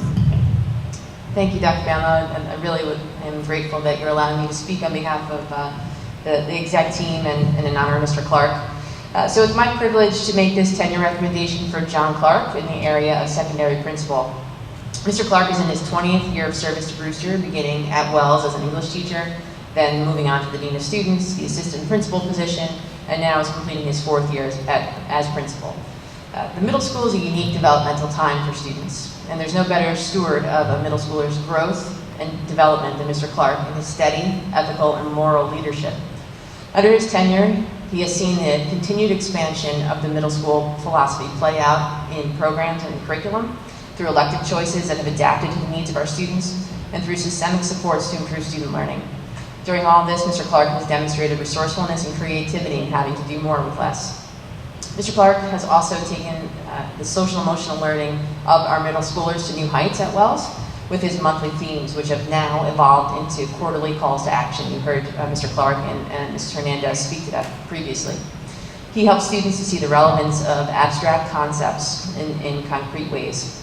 Mr. Clark is also responsible for starting the Washington, D.C. trip, which for years now has been one of the highlights of and most memorable experiences for students in our district. Mr. Clark also practices what he preaches about the value of learning and continues his own development and learning through his doctoral program. You'll get there, Mr. Clark, just keep swimming. Unfortunately, Mr. Clark has had far too many experiences of having to lead through crises. Each time, he does so with empathy, steadiness, and courage, and somehow brings the middle school community together in a way that helps us move forward stronger. I'm recommending Mr. Clark for tenure because of the same qualities that I saw when I asked him to become the middle school dean of students, and then again when I asked him to consider the assistant principal position. Because of his integrity and his moral and ethical leadership, his people-centered approach, and his absolute devotion to the students and staff of the Brewster Central School District. Dr. Van Law, I know you wanted to say a few words as well. I'll save my comments till after the board makes its decision. Thank you. Okay, thank you, Dr. Gosh. I need a motion for this item, please. Thank you, Scott. And a second. Daisy, thank you. Questions or comments from the board? Just wanted to say it's well-deserved, and he's a great work for the service, and we appreciate everything on his behalf. Is Mr. Clark still on the Zoom? Yes. Oh, Doug was asking. I was wondering because it's just the screen share. Okay, anything else? No? Okay, we can go to the vote. All those in favor? 7, opposed none. Motion passes 7-0. Ms. Masika, may I make, on behalf of the ISMS PTA, Mr. Clark, big shout out from them and a big congratulations. So congratulations, Mr. Clark. There he is.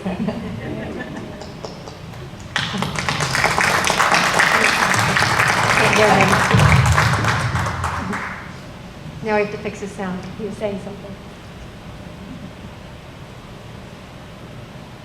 Go ahead, Mr. Clark. He just.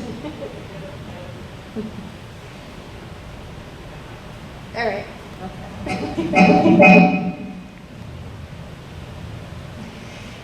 Okay. Next up is action item number 6, approval of policies. Second read, 5681, school safety plan. 7320, drug and alcohol abuse. 7540, Dignity for All Students Act. Much less exciting than the previous action item. We submit these 3 policies to you for your second read approval, with the changes representing updated language to align with general guidance provided by the comptroller. So these policies have been reviewed by our policy committees and our attorneys, and we put them forward to you for your second read approval. Okay, thank you. I need a motion for this item, please. Francine, thank you. And a second. Jason, thank you. Questions or comments from the board? Okay, seeing none. All those in favor? 7. Opposed? None. Motion passes 7-0. Thank you. Action item number 7, approval of cafeteria duty stipend, Wells Middle School, approval of co-curricular activities for 2020-2021. Okay, this first MOA simply adds a prorated adjustment to the stipend for cafeteria duty. This year's schedule at the middle school required additional time needed to supervise students in the cafeteria from 30 to 40 minutes. So should the schedule in the future return to a 30-minute supervision, the compensation will again be adjusted and reduced to reflect the shorter duration. The second MOA provides some parameters for students' co-curricular activities in a virtual environment. The meeting was held with BTA leadership, building principals Dr. Gosh and myself to discuss those clubs that can provide the same experience to students despite operating virtually. A minimum number of meetings and the recording of minutes and attendance are included in the MOA to further clarify and justify the need for clubs noted and ensure the opportunity is provided to our students. So it is up for your approval this evening. Okay, thank you. I need a motion for this item, please. Jason, thank you. And a second. Scott, thank you. Questions or comments from the board? Just a quick question in regards to the clubs. I'm very happy to see them coming online. With the attachments, I don't know if it's a deal, but on Fairfax, it has a calendar year 2020 to 2020, so it's, I guess I meant 21. And I didn't see attachments for the Science Honor Society or the middle school paper. I don't know if that's relevant to completing it tonight. I did not see those attachments. And though I just would like to leave one question out there. I know not every club is possible during this time of Corona. I just didn't know what the status on the Model UN was at this time. Is it just something that can't happen because of where we are? And I just wanted to see if that's possible. Maybe down the road get a follow-up on what's going on with that one. Dr. Hearn? Yes, so certainly thank you, Mr. Seaman, for the question. We appreciate it. This MOA simply reflects those clubs that we've immediately agreed to. There's a next iteration. It will include the Model UN, it will include Fairfax and others. We have asked that the BTA submit more of a digital plan with clubs where it was clear that there was going to be some alterations in terms of the experience that students were having. So we do anticipate and expect that we will have that MOA that will be up for your approval on the 27th. Thank you. Okay, any other questions or comments? Okay, seeing none. All those in favor? 7, opposed, none. Motion passes 7-0. Thank you. And we move on to our consent agenda. Okay, if I could just make a few quick comments and just to point out to the board and the public, certainly congratulations. We have 12 members of our BTA who have submitted their intent to retire at the end of the school year. We certainly look forward to celebrating their many years of service as we move into the spring months towards the end of the year.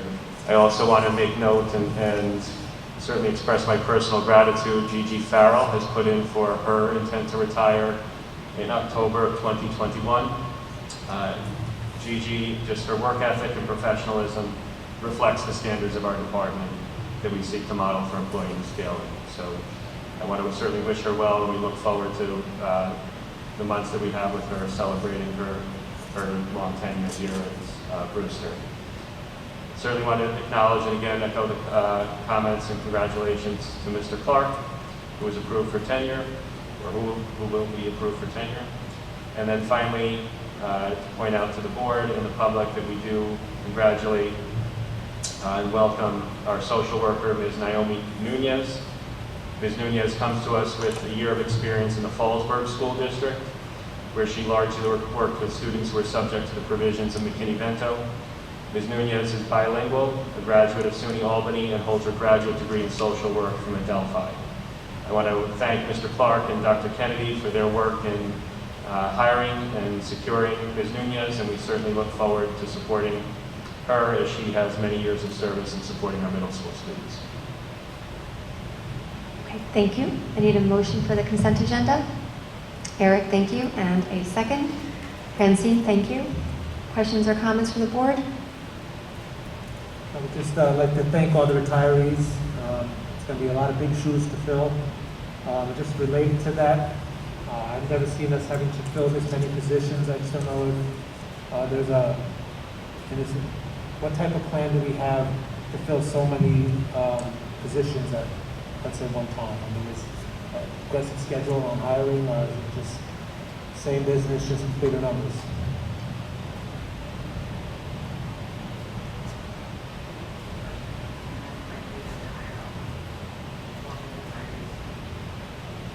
I'm sorry, it's hard to hear where it says air on. The plan for the spring hiring process. As we go about our process every spring, we will have a thorough search, starting with posting on OLAS. We'll look at other venues as well, depending on the circumstances of the year. Last year, we had an opportunity to participate in a diversity hiring fair. If that opportunity presents itself, again, a lot of that will be dependent upon the circumstances of the school year. But we'll start that process. We'll begin in early March. Thank you. Okay, anyone else? Okay, sorry, it's with the mask. I can do faces before I now, guessing game. Okay, so hearing none, we can go to the vote. All those in favor? Thank you. Opposed, none. So motion passes 7-0. Okay, remarks. So now public remarks as they relate to anything that anyone may have emailed us. And again, I think it was quiet the past couple weeks. Nothing came in again. So I guess we're doing good. You're doing good. So thank you. Next is email. Well, that was the same thing. Board remarks, board committee updates. So it's for us now. And just to kind of comment again about our visit today. Thursday, we'll be visiting CD Star and Wells. And we look forward to that. And today, it was really great just for me, and I'd love for everyone else to share whatever your thoughts were. But it was great to hear how our staff took the challenge of COVID to be something to kind of conquer and overcome and be better than, not to be kind of put down by it. And I thought that was just amazing. Last spring was a little messy, but that's okay. And I loved seeing that everyone just took all of that and grew from it. And I'm proud of that, and they were proud of themselves for that, and I think that's a great thing, and I think we're all modeling, for us, each other, and our students, great things. So if anyone else wants to add some things about the visit today, which was at the high school and then at JFK. I just want to thank the board for taking the time out of their schedules to join us this morning, and also taking the time for this Thursday. Thank you. Yeah, I thought it was great seeing the way the students are adapting in the schools and all the teachers and staff as well. It seemed like a very well-oiled machinery, and I don't want to jinx anything, so I don't want to say too much about what's going on. But it was amazing to see, and it was so good to see our kids back in school. Anyone else have comments or anything else you'd like to share? I just wanted to add one thing. That Diana, our student representative, mentioned that the kids in the high school have started sports, and we just approved, a bunch of co-curriculars that are going to be starting, and I just want to say thank you to Dean Berardo and the coaches and the teachers and advisors who are taking on these clubs, because it's really, we talk about social and emotional well-being of our students. This is it, in a nutshell, getting these kids back to doing the things that they like to do. And as a parent of an athlete in the high school, I can tell how much work and extra work is going into this from the coaches and from Dean Berardo. I just wanted to say thank you for that, because I think it's so important for the kids to get back to some normal, fun stuff that they get to do as kids. So anyone who participated in getting that going, I just want to say thank you.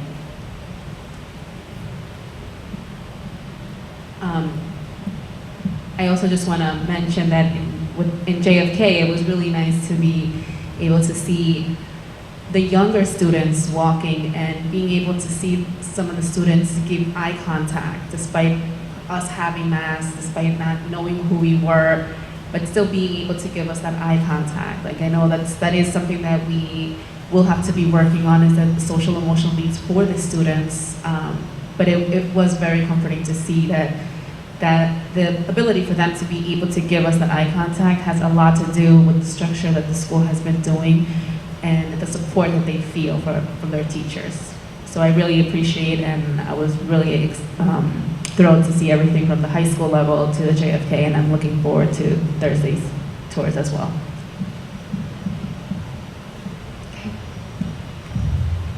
So I would just like to point out that on those tours today of both JFK and the high school, a number of people independently brought up the fact that they had gotten support from whether it's facilities, whether it's transportation, that there was so much of a team approach to everything that's gone on. Obviously, that's a credit to you, Dr. Banlow, and the administrative team for instilling that in the staff, but you know, it's one thing to see it modeled and it's something else to execute it. And on multiple occasions today, people brought up independently of us asking just how, you know, I needed something, I didn't know where I was going to get it, and it showed up.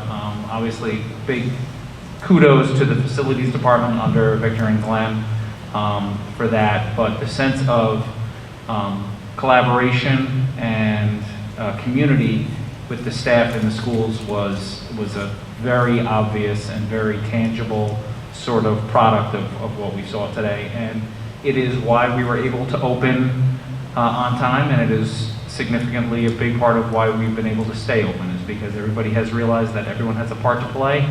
No one has stayed within their silo. Everyone has participated in making sure that this is a safe and effective place for kids to come to school. And I thank you for that, and I thank everyone who comes into these buildings every day to do their job.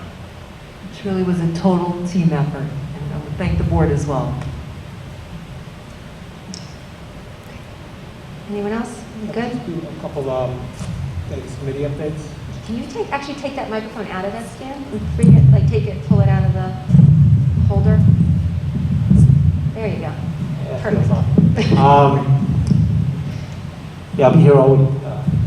I attended the village board Brewster meeting, and they were just giving us updates on what was going on, and I provided them basic information on how the school was going, rough numbers on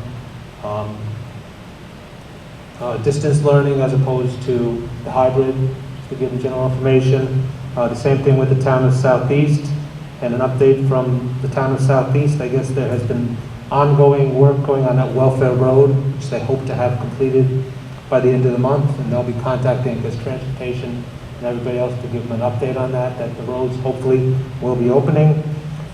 I guess this week the equity forums are starting their sub-collaborative groups. They'll be starting over the next couple of days. The board did attend a couple of seminar on equity and inclusivity, which there was over 250 board members from the state that attended, and we did have representation from Brewster there as well.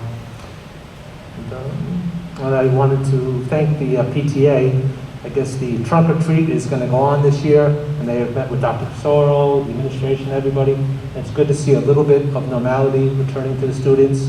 It will be drive-through, but it's something they can do to keep Halloween alive, but do it in a safe fashion, and I appreciate everything they've done on our behalf. Thank you. Scott, actually, thank you for reminding me. I forgot the days. They're still blurring, but that equity forum was great. I thought it was so informative, and there were so many great ideas shared. The presenters, I believe, were all from different districts, but they also had other roles in their lives and just had a lot of insight into how they tackled equity and different issues within their district.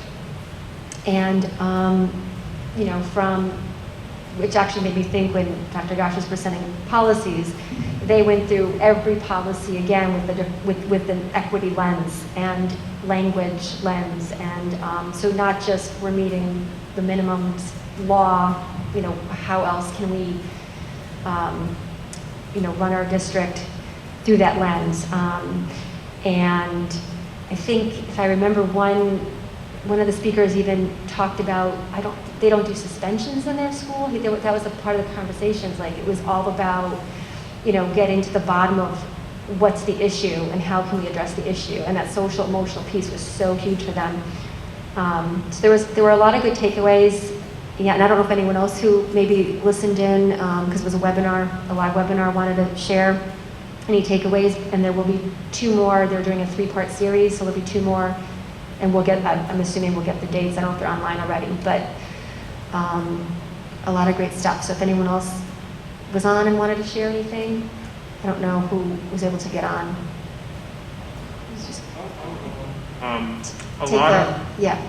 I was on, and a lot of stuff that they talked about is actually, some of that stuff is actually in our goals, which I was so happy to see. But I actually want to watch it again, because I agree, Sonia, there's a lot of good nuggets in there, and I'm looking forward to the next webinars as well. Yes, it's a good point. I was also proud of us for the work we're doing, because we're doing great things here. And they were a big part of the discussion also was how to get districts to a starting point of what we're already doing. And it seemed like that was a hurdle for many districts. So we're doing great work, and thank you and your team for that. So, okay. We're good, no one else? Okay, so let's see, where are we? Upcoming meetings, our next meeting is in 2 weeks. Yes. And I have one other meeting that I want to remind. Sure. Yes, our next meeting is October 27th. Is the next board meeting, and we also have our Booster Vision 2025 Community Summit. We'll be sending out information this week. A lot of information will be going home. It will be Wednesday, November 4th at 6 p.m., but we'll be pushing that out to the community. So. Okay, and then we'll still need to have a board discussion or 2 representatives for that as well. Yes, correct. So maybe at the next meeting we can do that. And then Thursday we have our tour scheduled of our remaining 2 buildings, and I think that's it. So again, to the community, you're always welcome to email the board and the superintendent at voe@brewsterschools.org. And I would like to have a motion to adjourn to a retreat. It'll be a short and sweet one. It's just for the purpose of team building. No action will be taken. We will not be returning to the public for any public action. So a motion, please. Scott, so your hand go up, thank you. And Eric, my second. All those in favor? Motion passes 7-0. So we're off to a mini retreat. Thank you so much, everyone.